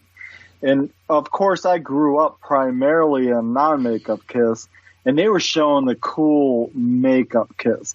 And that was just so amazing to me. And then if you just, any one of the Pantera, 1, 2, or 3, those were all amazing. Every one of those I can watch multiple times. Mick Watkins says, what are your top 3 favorite pizza restaurants, and what is your favorite kind of pizza? Well, for me, and I've been at this job for a little over a year now, but I've been working for restaurants in downtown Nashville, and I thought I loved pizza before, but we got a place here in Nashville called Emmy Squared, and I guess there's one in New York too, maybe one in Washington, D.C., but this pizza is out of this freaking world. Now, the first time I looked at a menu, I didn't recognize a lot of the ingredients on some of the pizzas. It's kind of fancy. So I just asked for a pepperoni pizza with extra cheese, and it was amazing. I love pizza across the board. There are some that are totally escaping my mind right now. I probably couldn't tell you. There are a couple places in Pittsburgh, Pennsylvania that are amazing. Vince's in Pittsburgh, Pennsylvania has some of the most amazing pizza I've ever had in my life. Here in Fort Wayne, Indiana, I mean, we have something called B. Antonio's. They make a good pie. And anything like 800-degree pizza where they make the pizza pretty quick and you pick out your own toppings, that's good. But, man, I'm a pizza connoisseur. You throw a pie in front of me, I'll probably like it. You guys got Marco's Pizza up there? Yes. Marco's Pizza's got this thing called white cheesy. It's with the white pizza sauce. It's really freaking good. I like Marco's, too.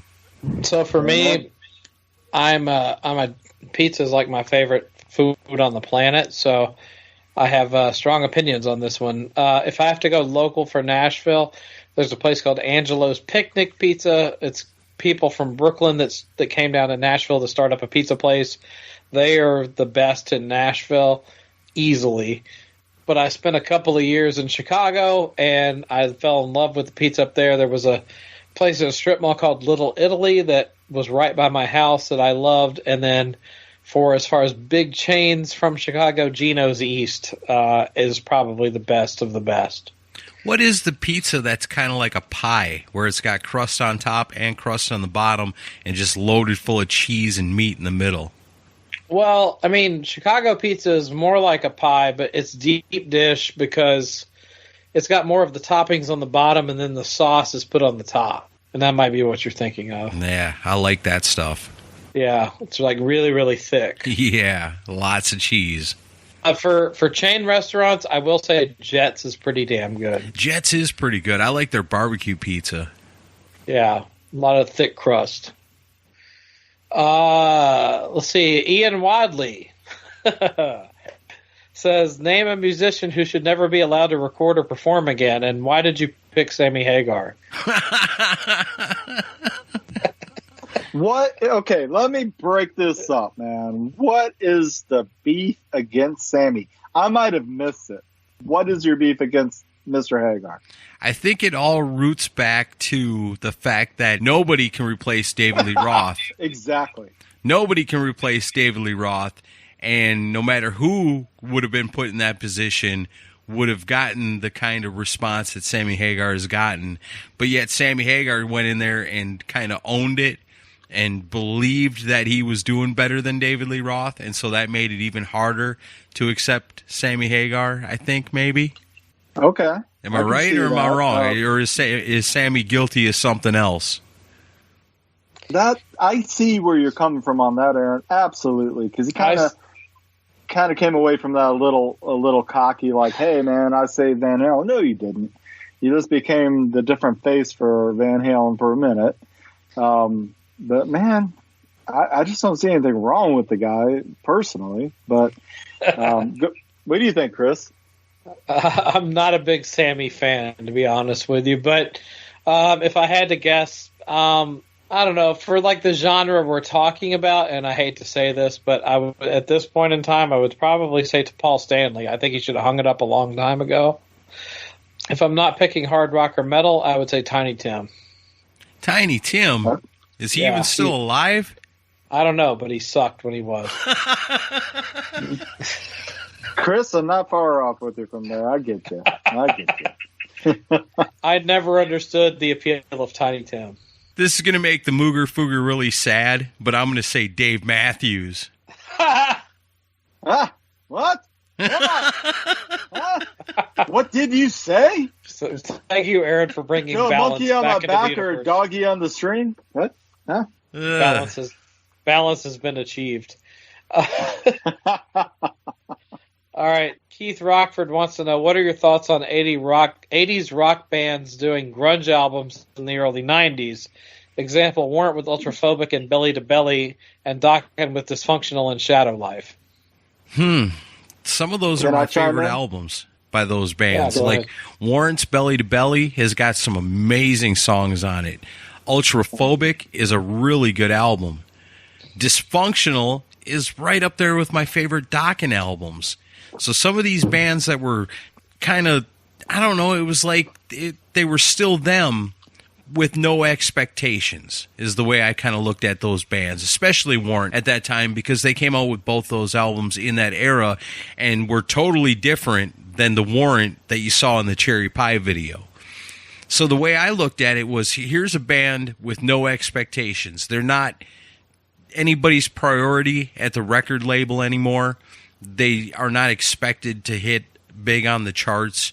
They can do whatever they want. And I think there's some, I don't know. I don't know if it's so much that they were following the trends or if they were just like doing a stripped down version of what, one, what they could afford, and two, what they really truly were. There's some of that stuff on those albums I think are some of the best songs Warrant ever came out with. Songs that nobody ever hears. You've heard Cherry Pie a million times. You've heard Heaven a million times. But you ought to give these other albums that came out in the 90s that nobody was buying a chance, if you can find them nowadays. Amen. I agree with you, Aaron. To go on, kind of expand with that, you had Warrant. I mean, we all know Dog Eat Dog was an amazing record. And it just came out at the wrong time. And it didn't have a Cherry Pie, but it had some of his most prolific work, in my opinion, definitely on it. And I thought Ultraphobic was an amazing record overall. I think production-wise it failed a little bit, but, that was a sign of the times that it didn't have the funding.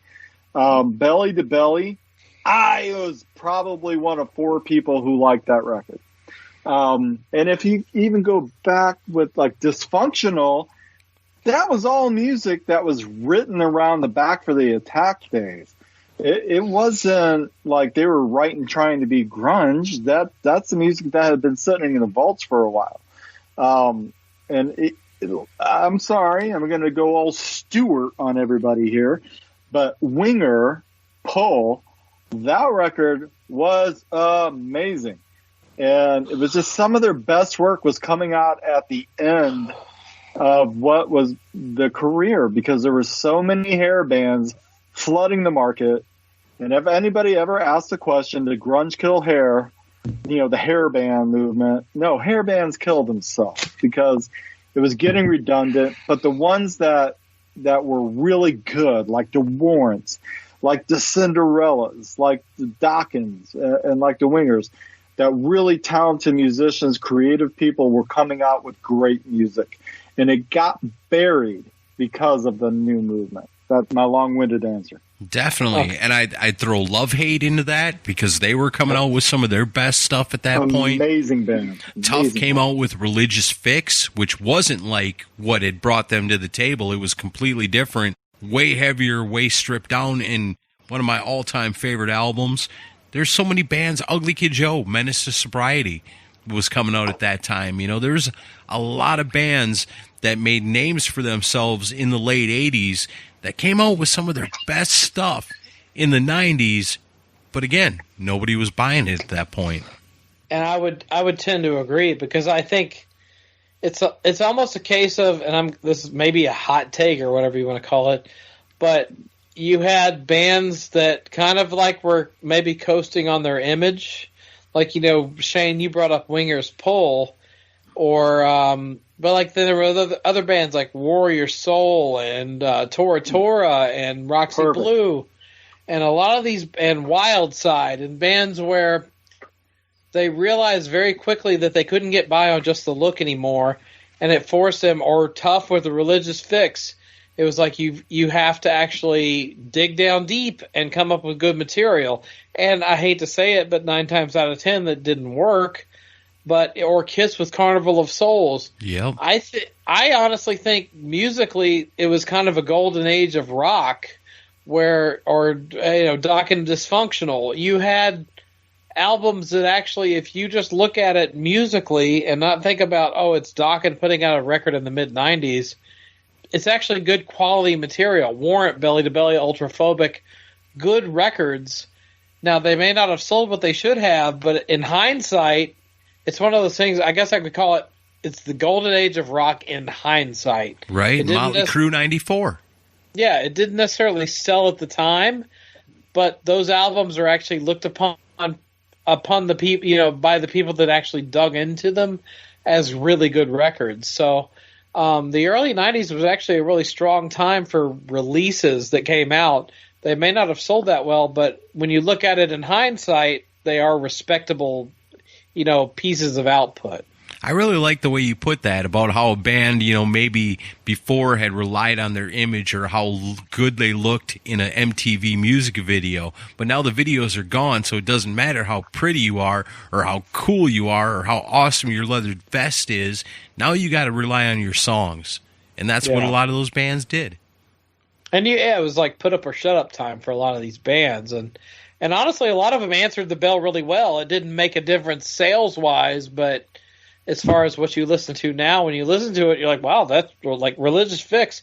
I'm not a Tough fan by any means. I know Aaron is, but Religious Fix is a damn strong record. So, I mean, you have to look at it that way. And, there was a lot of good material released during those years. But let's go to another fun question. David P. Young wants to know Metallica's Reload from 97 versus Megadeth's Risk from 99. What do you guys think? It was tough times to be a Metallica fan, especially if you were, a fan of the early stuff, everything before it, because when these albums came out, the Black Album was kind of a buffer to it, but man, when this came out, it was tough for me, especially as a Metallica fan, to go, wait a minute, what happened to this band that I really respected? They're so weird and different now.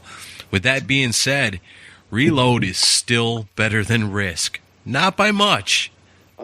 Shane? Well, okay, here's where I stand. Of course, when the Black Album came out, I was used to the thrash and Justice for All. I'm like, what is this? But it was still super heavy, and the production was really good. Yeah. And we all grabbed onto that. Every one of us did. I speak for myself on that. But when Load came out, I could get two shits about, oh, they cut their hair and they're big and wearing big collars and they got artsy cover and whatever. If the music's there, the music's there. I don't care what they look like. I really enjoyed a lot of the songs on Load. I did not enjoy the production. I thought somehow the production had gotten really flat. The bass was no longer there. The crunch of a guitar was no longer there. And there were plenty of songs where that could have existed. And I just thought that the entire bottom end was taken out of that record. I don't know why. You'd have to ask Bob Rock. Maybe to meet the more alternative radio lifestyle that was going on at the time, and they didn't want to blow any speakers. I don't know. But I really love songs like Ain't My Bitch.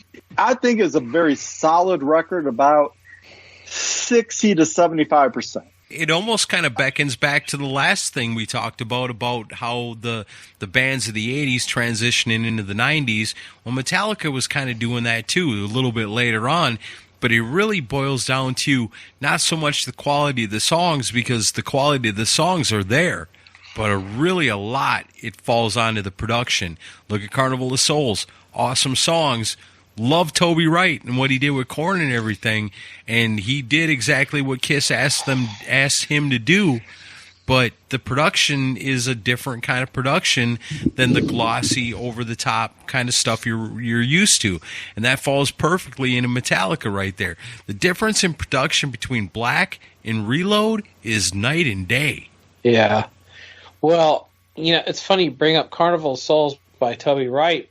I was like one of the people that downloaded the bootleg version of that when it came out, and I wasn't happy with it initially, because it was like the 7th or 8th generation of what you heard on a cassette tape. Right. But the other day I actually listened to it on headphones really loud while I was working, and I very much enjoyed it. So it actually had more of a better production feel than I remembered it having.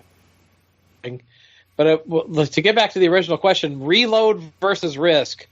This is the equivalent of asking if you'd want syphilis or gonorrhea. Both albums are terrible. I don't like either record at all. Shit. Wow. I guess I would have to give it to Reload because the songs themselves are better. Yes. But both albums are terrible. And it's funny, like if you watch some kind of monster, like the whole scene, it's famously called the fuck scene, with Lars and James having the meeting where Lars keeps going, fuck, fuck. And during that meeting, even James says, I guess we could just put out whatever and produce it like we did with Reload or with Load or Reload, which basically is them admitting that they had given up by that point. And like they put it out just to have product out, which makes it almost even worse that Megadeth calculatedly put out Risk with Dan Huff producing. Dan Huff from Giant, which is a great underrated 80s band, but it's not a Megadeth record. But I have to say, the material on Metallica Reload is better than Risk, but not by much. Both albums are terrible, in my opinion. There are good songs on both, but right. I have to agree, like, if you were to look at high points of the record careers, not it. No. I love the grooviness and the kind of drop D grudginess of Reload. Between Load and Reload, they found the bottom end somehow.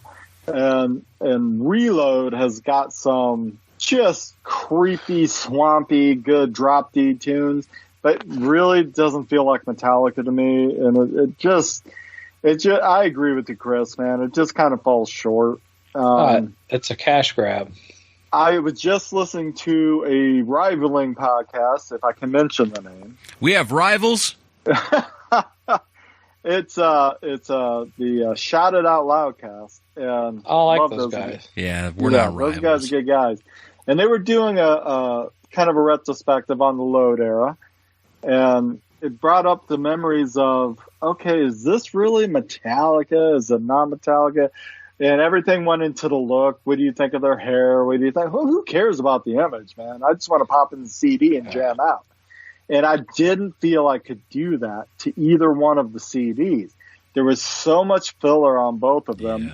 good songs on both CDs, but it was almost like a Use Your Illusion 1 and 2. They take those two, combine them, take the best songs and up the production a little bit.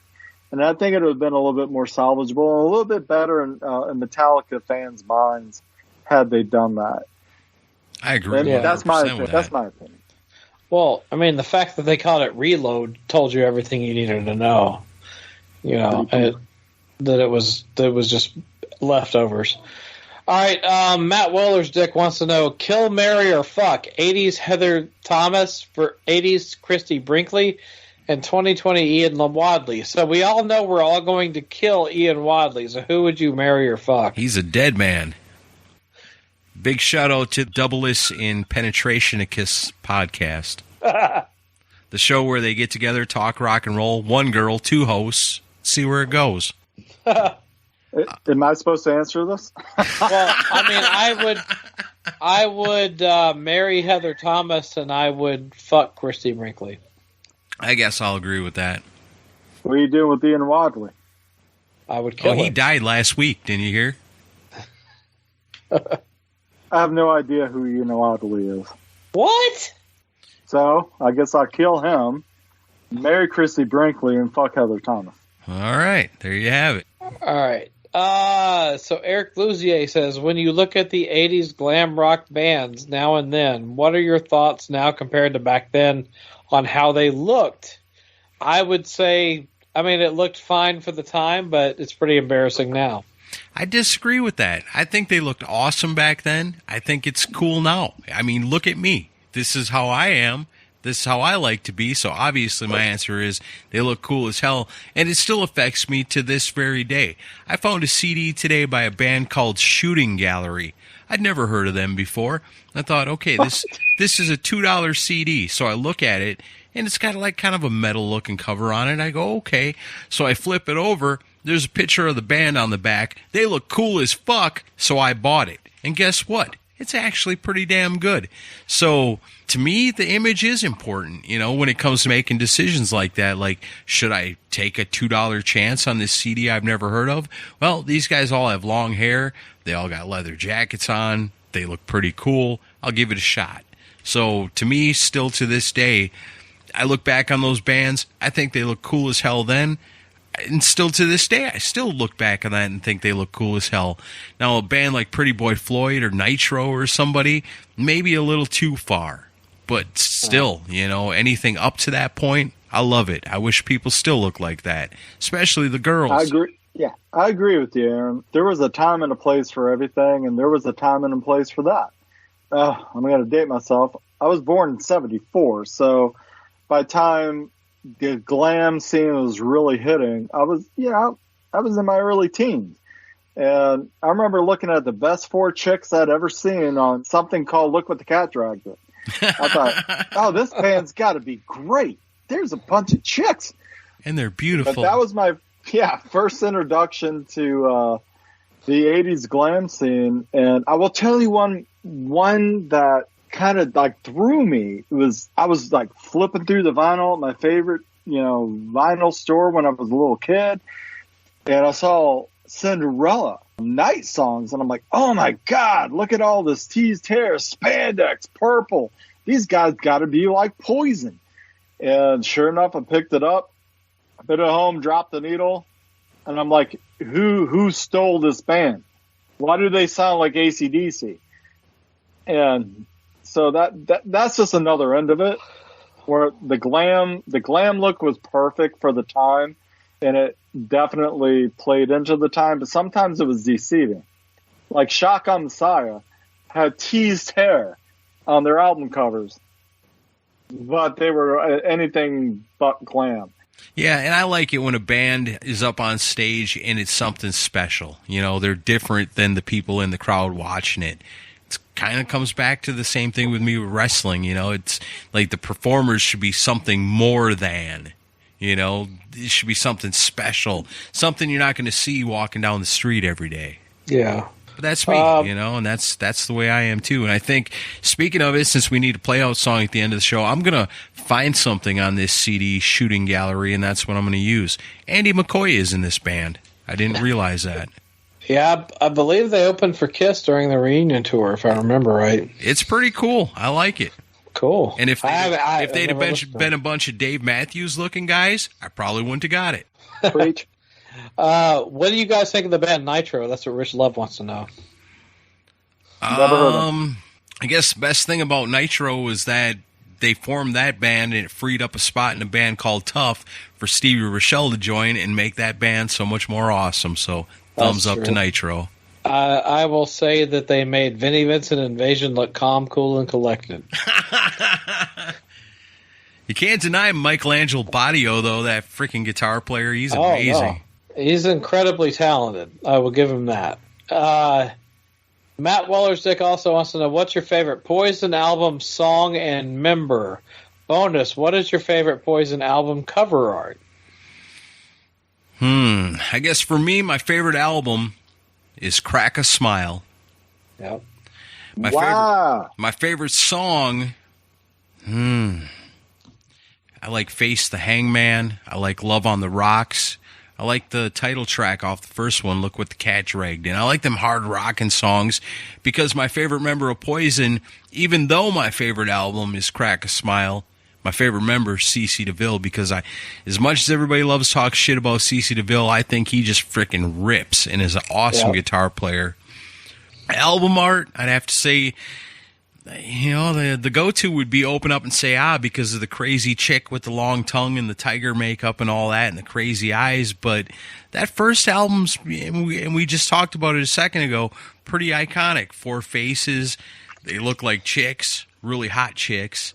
And all airbrushed up. And I remember, same thing with you, Mooger Fooger. I got that album on cassette tape, and my mom saw it because it was I think it was the first one I really went to the store and bought brand new with my own money. And she looked at it and said, "Oh, they're pretty." And I was like, "Those are dudes." Like, yeah, okay. So yeah, big Poison fan. I'm right behind you, and I'm right in sync with you. For me, favorite album is also Crack a Smile. I think when you compare the whole discography, it's the strongest record they ever did, even though it's Blue Saraceno and guitar. There's not a bad song on it. Oh, it's great from top to bottom. And I will say my favorite Poison song is Love on the Rocks. I still think that song could have been a great Kiss song. Oh, yeah. Has a very Ace Frehley-ish riff. And CeCe to this day is always my favorite member. CeCe was one of the first guitar heroes I ever had, and like the BC Rich skull guitar he had in the Nothing But a Good Time video was like one of the first guitars that I lusted after. Yes. That's my answer on that. And I have very fond memories of getting into Poison when I was very young.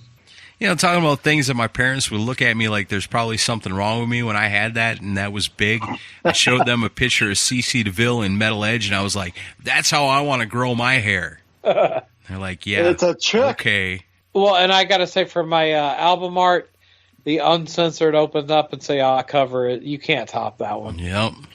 I had that on LP, but I had the stinking censored one with just the eyes on it. I hated it. Really? Me too. Yep. I had the same one.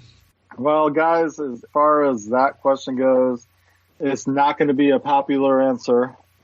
My favorite Poison record, hands down, is Native Tongue. Oh, no. I know I would get shit for this one. There's some great songs I love on that, Richie though. Kotzen. I love what he brought to the band. One of my favorite songs from that album is Fire and Ice. Yep. Until You Suffer Some Fire and Ice. And I'm sorry, it's just such I was in an emotional time at that point in my life. That album just completely spoke to me, and still being Poison for the most part still spoke to me. I missed the hell out of CeCe. I missed all of that. I missed the fun. I did. But that album still has, I'm sorry, just has a strange spot in my heart, and a very soft spot in my heart. And I'm just going to leave it at that. And I know it's not a very popular answer, but I'm just an honest dude. But all that being said, I'm with the very first album where I just thought it was 4 chicks. and like really heavy makeup. I thought they were kind of ugly chicks, you know. I thought, well, there's like a good one, and then like 3 ugly ones. I don't know, you know. It's just kind of weird when you're 12 years old looking at something like that. So, but yeah, the whole glam thing, I think, totally kicked off with them in my eyes. And I remember going to National Record Mart in the mall and taking $10 I'd borrowed off my brother to go get that cassette. So it was pretty cool. I love it. Cool. I can't disagree with that either. I love that album too. I don't think there's anything Poison's ever come out with that I just said, oh man, I hate that. Even the stuff with Richie Kotzen, there's some amazing songs on that album. Easy. Well, Crack a Smile was amazing when it came out, and I got it and had Blue Saraceno. That's no joke of a record, man. I think everyone deserves to go back and check it out, because I'm sure it's on Spotify or Apple Music or anywhere you can find music, or, you know, better yet, pay for it, buy it, and check it out, because I think it's worth that. It's a really good record. I agree with that 100%. I've caught a lot of shit for being a hardcore Poison fan over the years, but you go check out Crack a Smile, listen to that whole thing and tell me that ain't good. I tell you, there's something wrong with you, not Poison. Yeah, Exactly. I still want to interview Blue Saraceno to do an Albums Unleashed on that record. Hell to the yes. I am so down with that. Mark Carson says, better guest appearance, Eddie Van Halen on Beat It or Kerry King on No Sleep Till Brooklyn? I would say Eddie Van Halen. I don't know. Those are both pretty iconic riffs. I can't decide. You mean Kerry King showing how you do not play a guitar solo? But the riff, man. Dun, dun, The riff's dun. good. Yeah, you got to love that. If Eric Luzier, if you were in prison, which Kiss member would you want to have as a cellmate? Gene Simmons, only if he bails us both out. I was going to say Gene, because he would figure out a way to break out of jail. Yeah, he would figure it out or talk us right out of that cell. What about the question about the dead supergroup? I didn't hear that one. Did I miss that one? Something about putting together a supergroup of people that are dead, nobody that's alive. I don't remember who asked it, but it was a good question. I thought Eric Carr on drums, Randy Rhoads and Dimebag is my guitar duo, Cliff Burton on bass, and Ronnie James Dio on lead vocals. Oh, shit, it's hard to argue with that. That's the supergroup You nailed right it, there. Aaron. You just answered I nailed every it. one of us. I just wanted to put that out there. Like, you guys might have missed this question, but here's the answer, and that's it. The only drummer, I would add it as almost a southern rock kind of band where they had 2 drummers, and you're going to have Eric Carr and you're going to have John Bonham. I'm cool with that. The rest of everyone 2 drummers. What the shit? Why not? Eric Luzier says, in the 80s, which female rock star did you want to be with? Lee Aaron, Joan Jett, Wendy O. Williams, Lita Ford, Janet Gardner from Vixen, or Doro Pesch? As a teenager, I was madly in love with Lita Ford. As an adult looking back, I think I'd want to crack at Wendy O. Williams. She'd tear you apart, Aaron. That's what I'm saying. Teach me a lesson in metal and love. I will say, I got to interview the woman, even though I never told her about my crush, but Jan Kudeman was definitely mine. She was gorgeous. Okay, mine would be, I'm older than you guys. Let me stop you right there for a second, Mooger Fooger. I'm getting about sick of this because you keep talking about how old you are and how much older you are than us and what an old timer you are. Either you're not that old or I am. I'm not sure. I'm 46. Well, I'm about to turn. Well, no, I just did turn 45 last week. Hey, everybody! Thanks for the 4 days of birthday wishes. By the way, that was freaking awesome. You're welcome. Hey. I was still getting them today. 4 days later, I love it. Very serious, really quick to wrap this last question up for me. I was head over heels for Joan Jett. I was more a Doro Pesch than a Lita Ford in the 80s because I just thought Doro Pesch was just fucking hot. Last question before we get to Beat the Geek. Andrew Tonkin says, what is a band you love that everyone else seems to hate? Which we know that's Dave Matthews for Shane. And what is a band that you hate that What's everyone mine? else seems to love? If If you know Shane's is Dave Matthews, what is mine? Tough. No, everybody loves Tough. It's the Violent Femmes. Oh, really? I didn't know everybody loved Tough. Well, what the hell's wrong with them if they don't? No comment. And yours is Nickelback. Oh, yeah. Hey, guys, can I chime in? Other than the Dave Matthews here. Yes. What is a band you love that everyone else seems to hate? I am sorry, Chris, and you are going to ban me, and I'll never hear myself on the Decibel Geek ever again. Oh, God, he's about I've to tap. never had a band, and I wouldn't say I love them, but I've never had a band that, ever had a problem with Tiny Tim. And I know you hate Tipping Through the Tulips. That's okay. That's okay, man. I'm going to side with the Mooger Fooger on this one, Chris. I don't think there's nothing wrong with Tiny Tim. What the fuck? He may not have been metal, but he was one of a kind, and he did his own thing the way he wanted to do it. Man. He rocked that ukulele. Nobody's rocked a ukulele as hard as Tiny Tim. Guys, the Unabomber was one of a kind, but come on. All right. I'm going to start a heavy metal tribute band to Tiny Tim. Please don't. Tipping through the time bomb, bitch. We've gone full circle. Awesome. We are off of the fucking trail. That's what we are. Okay. My duties as host are now over. Now it's on to Mr. Aaron Camaro.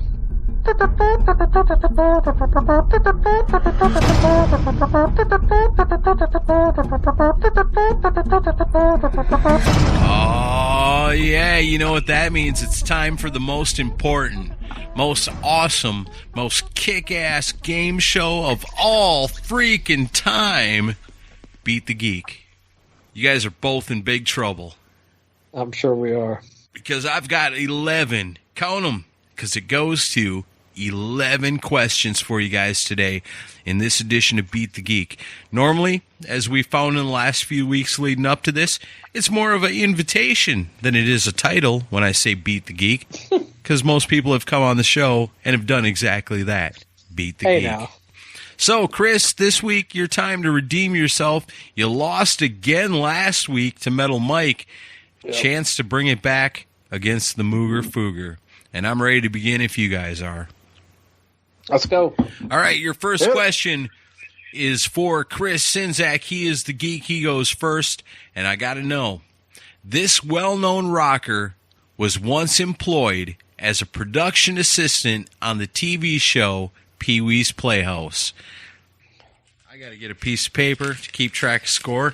It's just funny. I've been using the same piece of paper for the last 10 weeks. I'm starting to run out of room. All right. So, the first thing I got to know is when I turn to the Mooger Fooger and I say, do you think Chris knows the answer to this question? He does. Right off the bat, you're being bet against. Chris, this well-known rocker was once employed as a production assistant on the TV show Pee-wee's Playhouse. I know you love that show. It's your favorite. Was it Rob Zombie, Maynard James Keenan, Josh Homme, or Stevie Rochelle?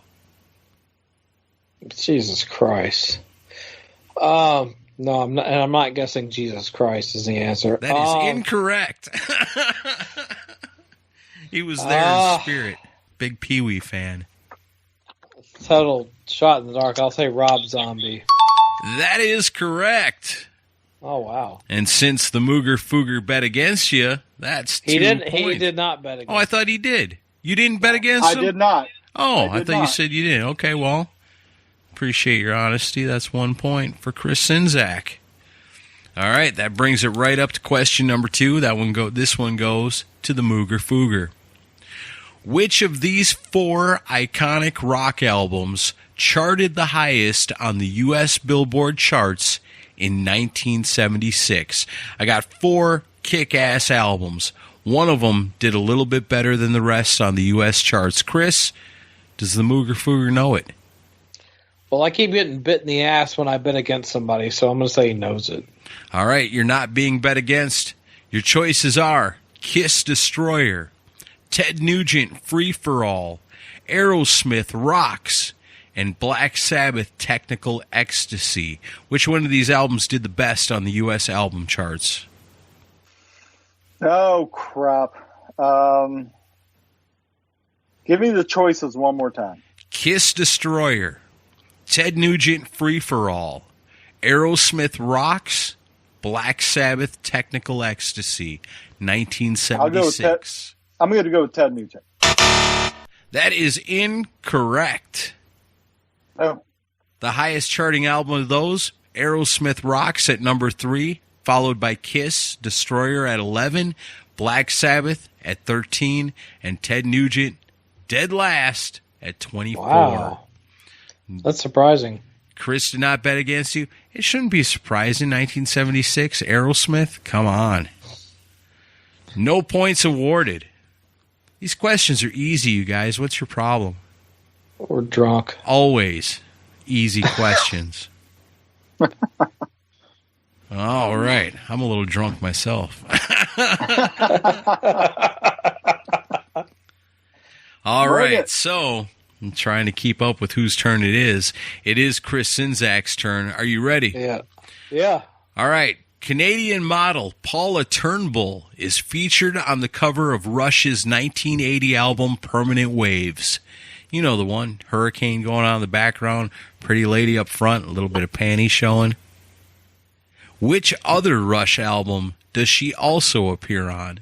So you got Paula Turnbull. She was a Canadian model. She's on 2 Rush album covers. One of them is Permanent Waves. We got to figure out what the other one is. Mooger Fooger, does Chris know? No, he does not. All right, Chris, you're being bet against.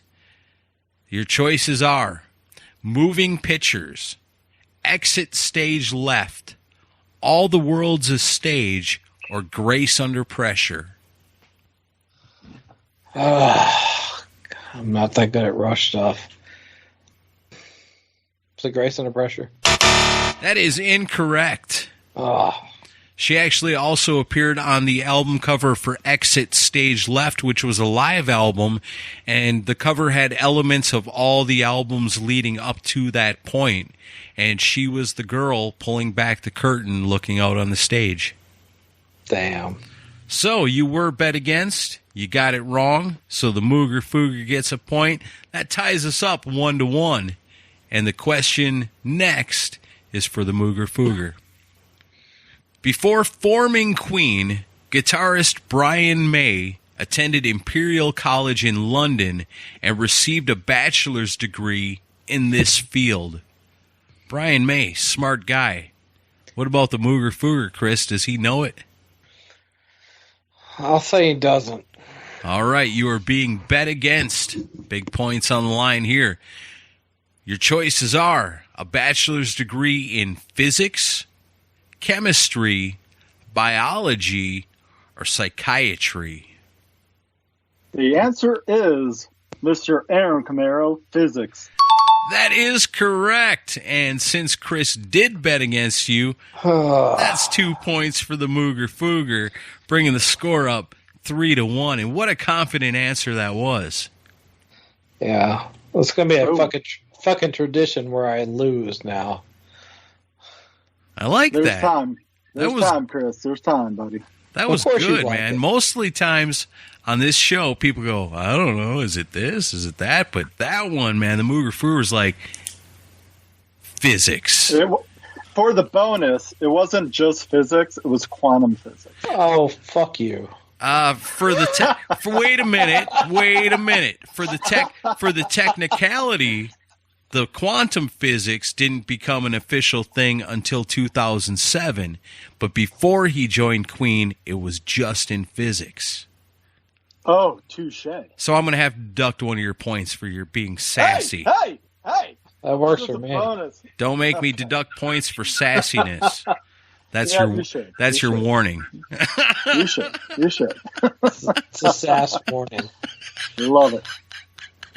All right, Chris, your turn. You're down by 2 points, but you could bring it back with this one.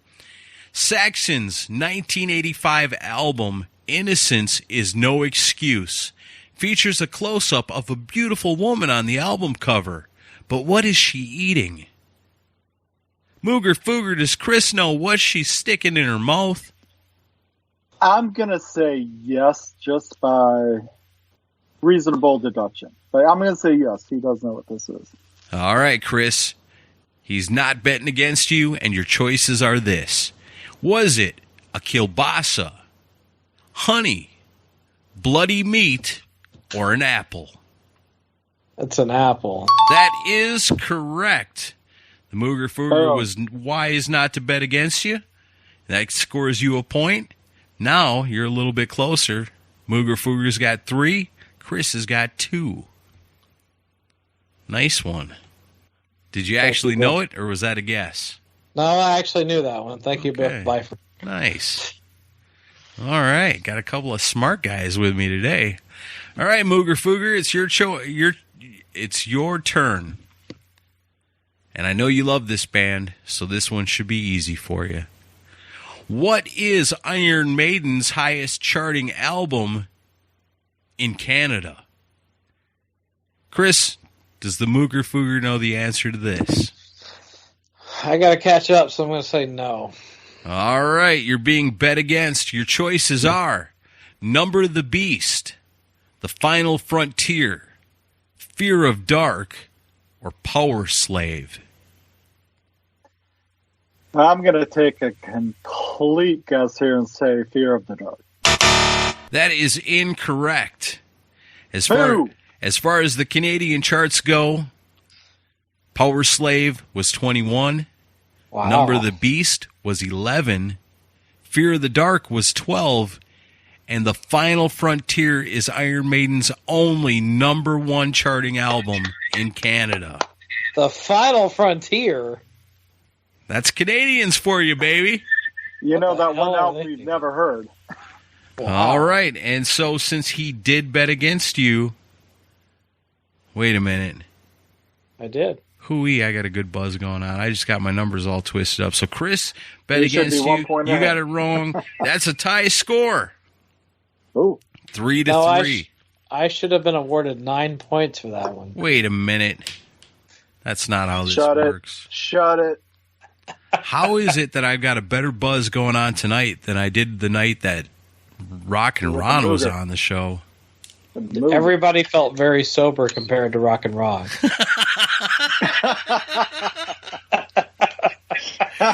You know, scientifically speaking, that makes a lot of sense. And I don't have to be a Brian May astrophysicist to tell you that. Right. Hey, it's just physics. It's just physics. All right. Quantum didn't exist. All right, Chris's turn. You just asked Chris a question. It's my turn. No, it was yours. What? That was your question. Wait a minute. Oh, it is your question. Okay. You answered Fear of the Dark. You got the Iron Maiden question. So now this is I got it going. I got it right. Calm down, everybody. I'm just testing you guys, keeping you on your toes. You're doing that. All right, Chris. On April 17th, 1983, Mountain bassist and lead vocalist Felix Pappalardi died of a fatal gunshot wound. Who shot him? Wow. Shane, does Chris know who shot the lead singer of Mountain? No, he does not. All right, Chris, you're being bet against. Your choices are a police officer, a burglar, his manager, or his wife. I guess me saying wow right after the question probably didn't help my case much. Was it his wife? That is correct. Oh, wow. And since the Mooger Fooger bet against you, and you got it right, that's 2 points. That brings up Chris 6-3. But fear not, because if you heard that, you know it's time now for the kiss round. That's double points. And the question goes to the Mooger Fooger. These questions are kind of related because Kiss has never been one to get a lot of really good acclaim and awards over the years, so both these questions kind of got a little bit in common with each other. Mooger Fooger, you're up first. Your question is this. Over the years, the closest Kiss ever came to a Grammy Award was a nomination in the Best Hard Rock Performance category. What song was it for? Chris, it's the Kiss round. Does Mooger Fooger know the answer to this? I know the answer to this, which sucks that I didn't get the question. I'll take a stab and say, yeah, he knows it. All right. He knows the answer. He thinks you probably know it too. And these are your choices. God Gave Rock and Roll to You Too, Psycho Circus, Nothing Can Keep Me From You, or Modern Day Delilah.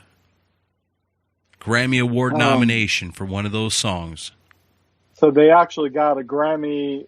No, they didn't get the Grammy. They got nominated for this song. They got nominated for Best Hard Rock Performance. God Gave Rock and Roll to You Too, Psycho Circus, Nothing Can Keep Me From You, or Modern Day Delilah. Whew. Man, you know what? Out of all of those songs, I'm gonna say Psycho Circus. That is correct. Oh shit. So that's 2 points. Since Chris did not bet against you, it could have been 4, but it's only 2. But that brings things up nice and tight with the score now. Chris ahead only by 1 point, 6-5. And now, Chris, your turn in the Kiss round. It's another award-related question. The closest Kiss ever came to an MTV Video Music Award was a nomination in the Best Cinematography category. See, I'm not that buzzed. I can still say cinematography. What video was it for? Shane, does he know the answer to this? I think just by process of elimination from what you're going to ask him, I'm going to say, yeah, he's going to know that. That's pretty good, considering you don't even know what I'm going to ask him. You're not being bet against, Chris. These are your choices. All Hell's Breaking Loose, Tears Are Falling, I Love It Loud, or Crazy, Crazy Nights.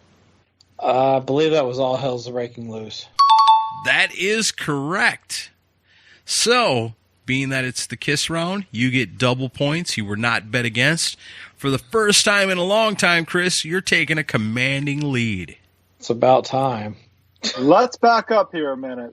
For my Psycho Circus answer, did I get double points? Yeah, you got 2 points, but you didn't get 4 points because Chris didn't bet against you. Checking the board, buddy. Okay. Checking the board. I don't have any assistants here. I'm the host and the scorekeeper.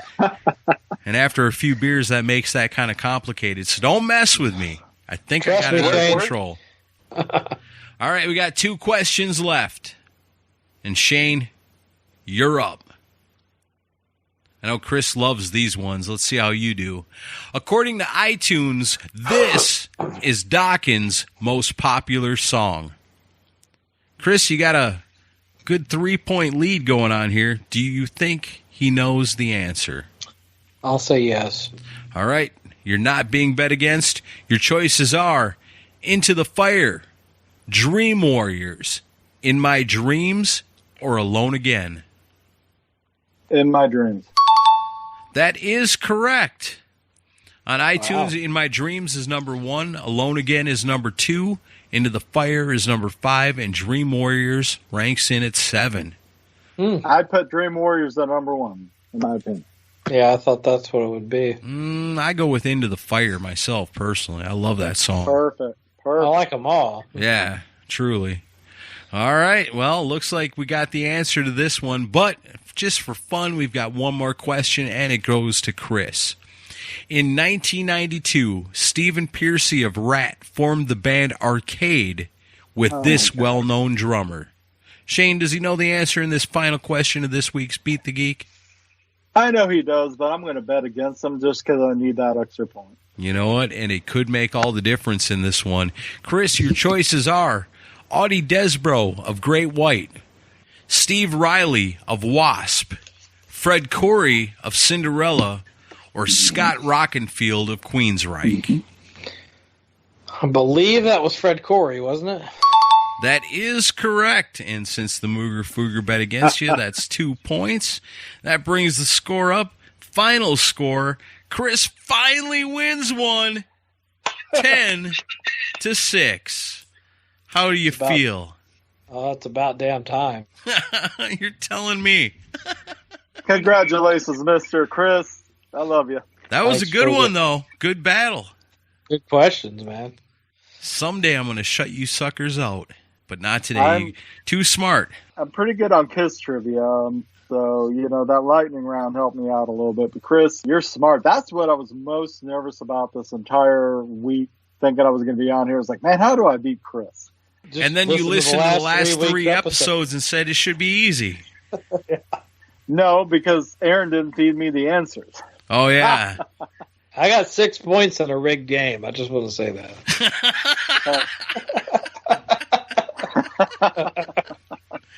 Well, hey, man, we put the geek back up on the throne where you belong, brother. Where you belong. This is where you need to be. You're too kind. Man, this has been so much fun tonight. I just want to say, whatever time you guys are listening to this, and we're all drinking on a Saturday night and having a good time, and there's a lot of crazy shit going on in this world. But I just want to say it's really nice just to hang out with two of the people that I love the most in this entire world and just shoot the shit about rock and roll and have some fun with a silly game show and forget all the seriousness of the world for a little while. Pretty great. I love it.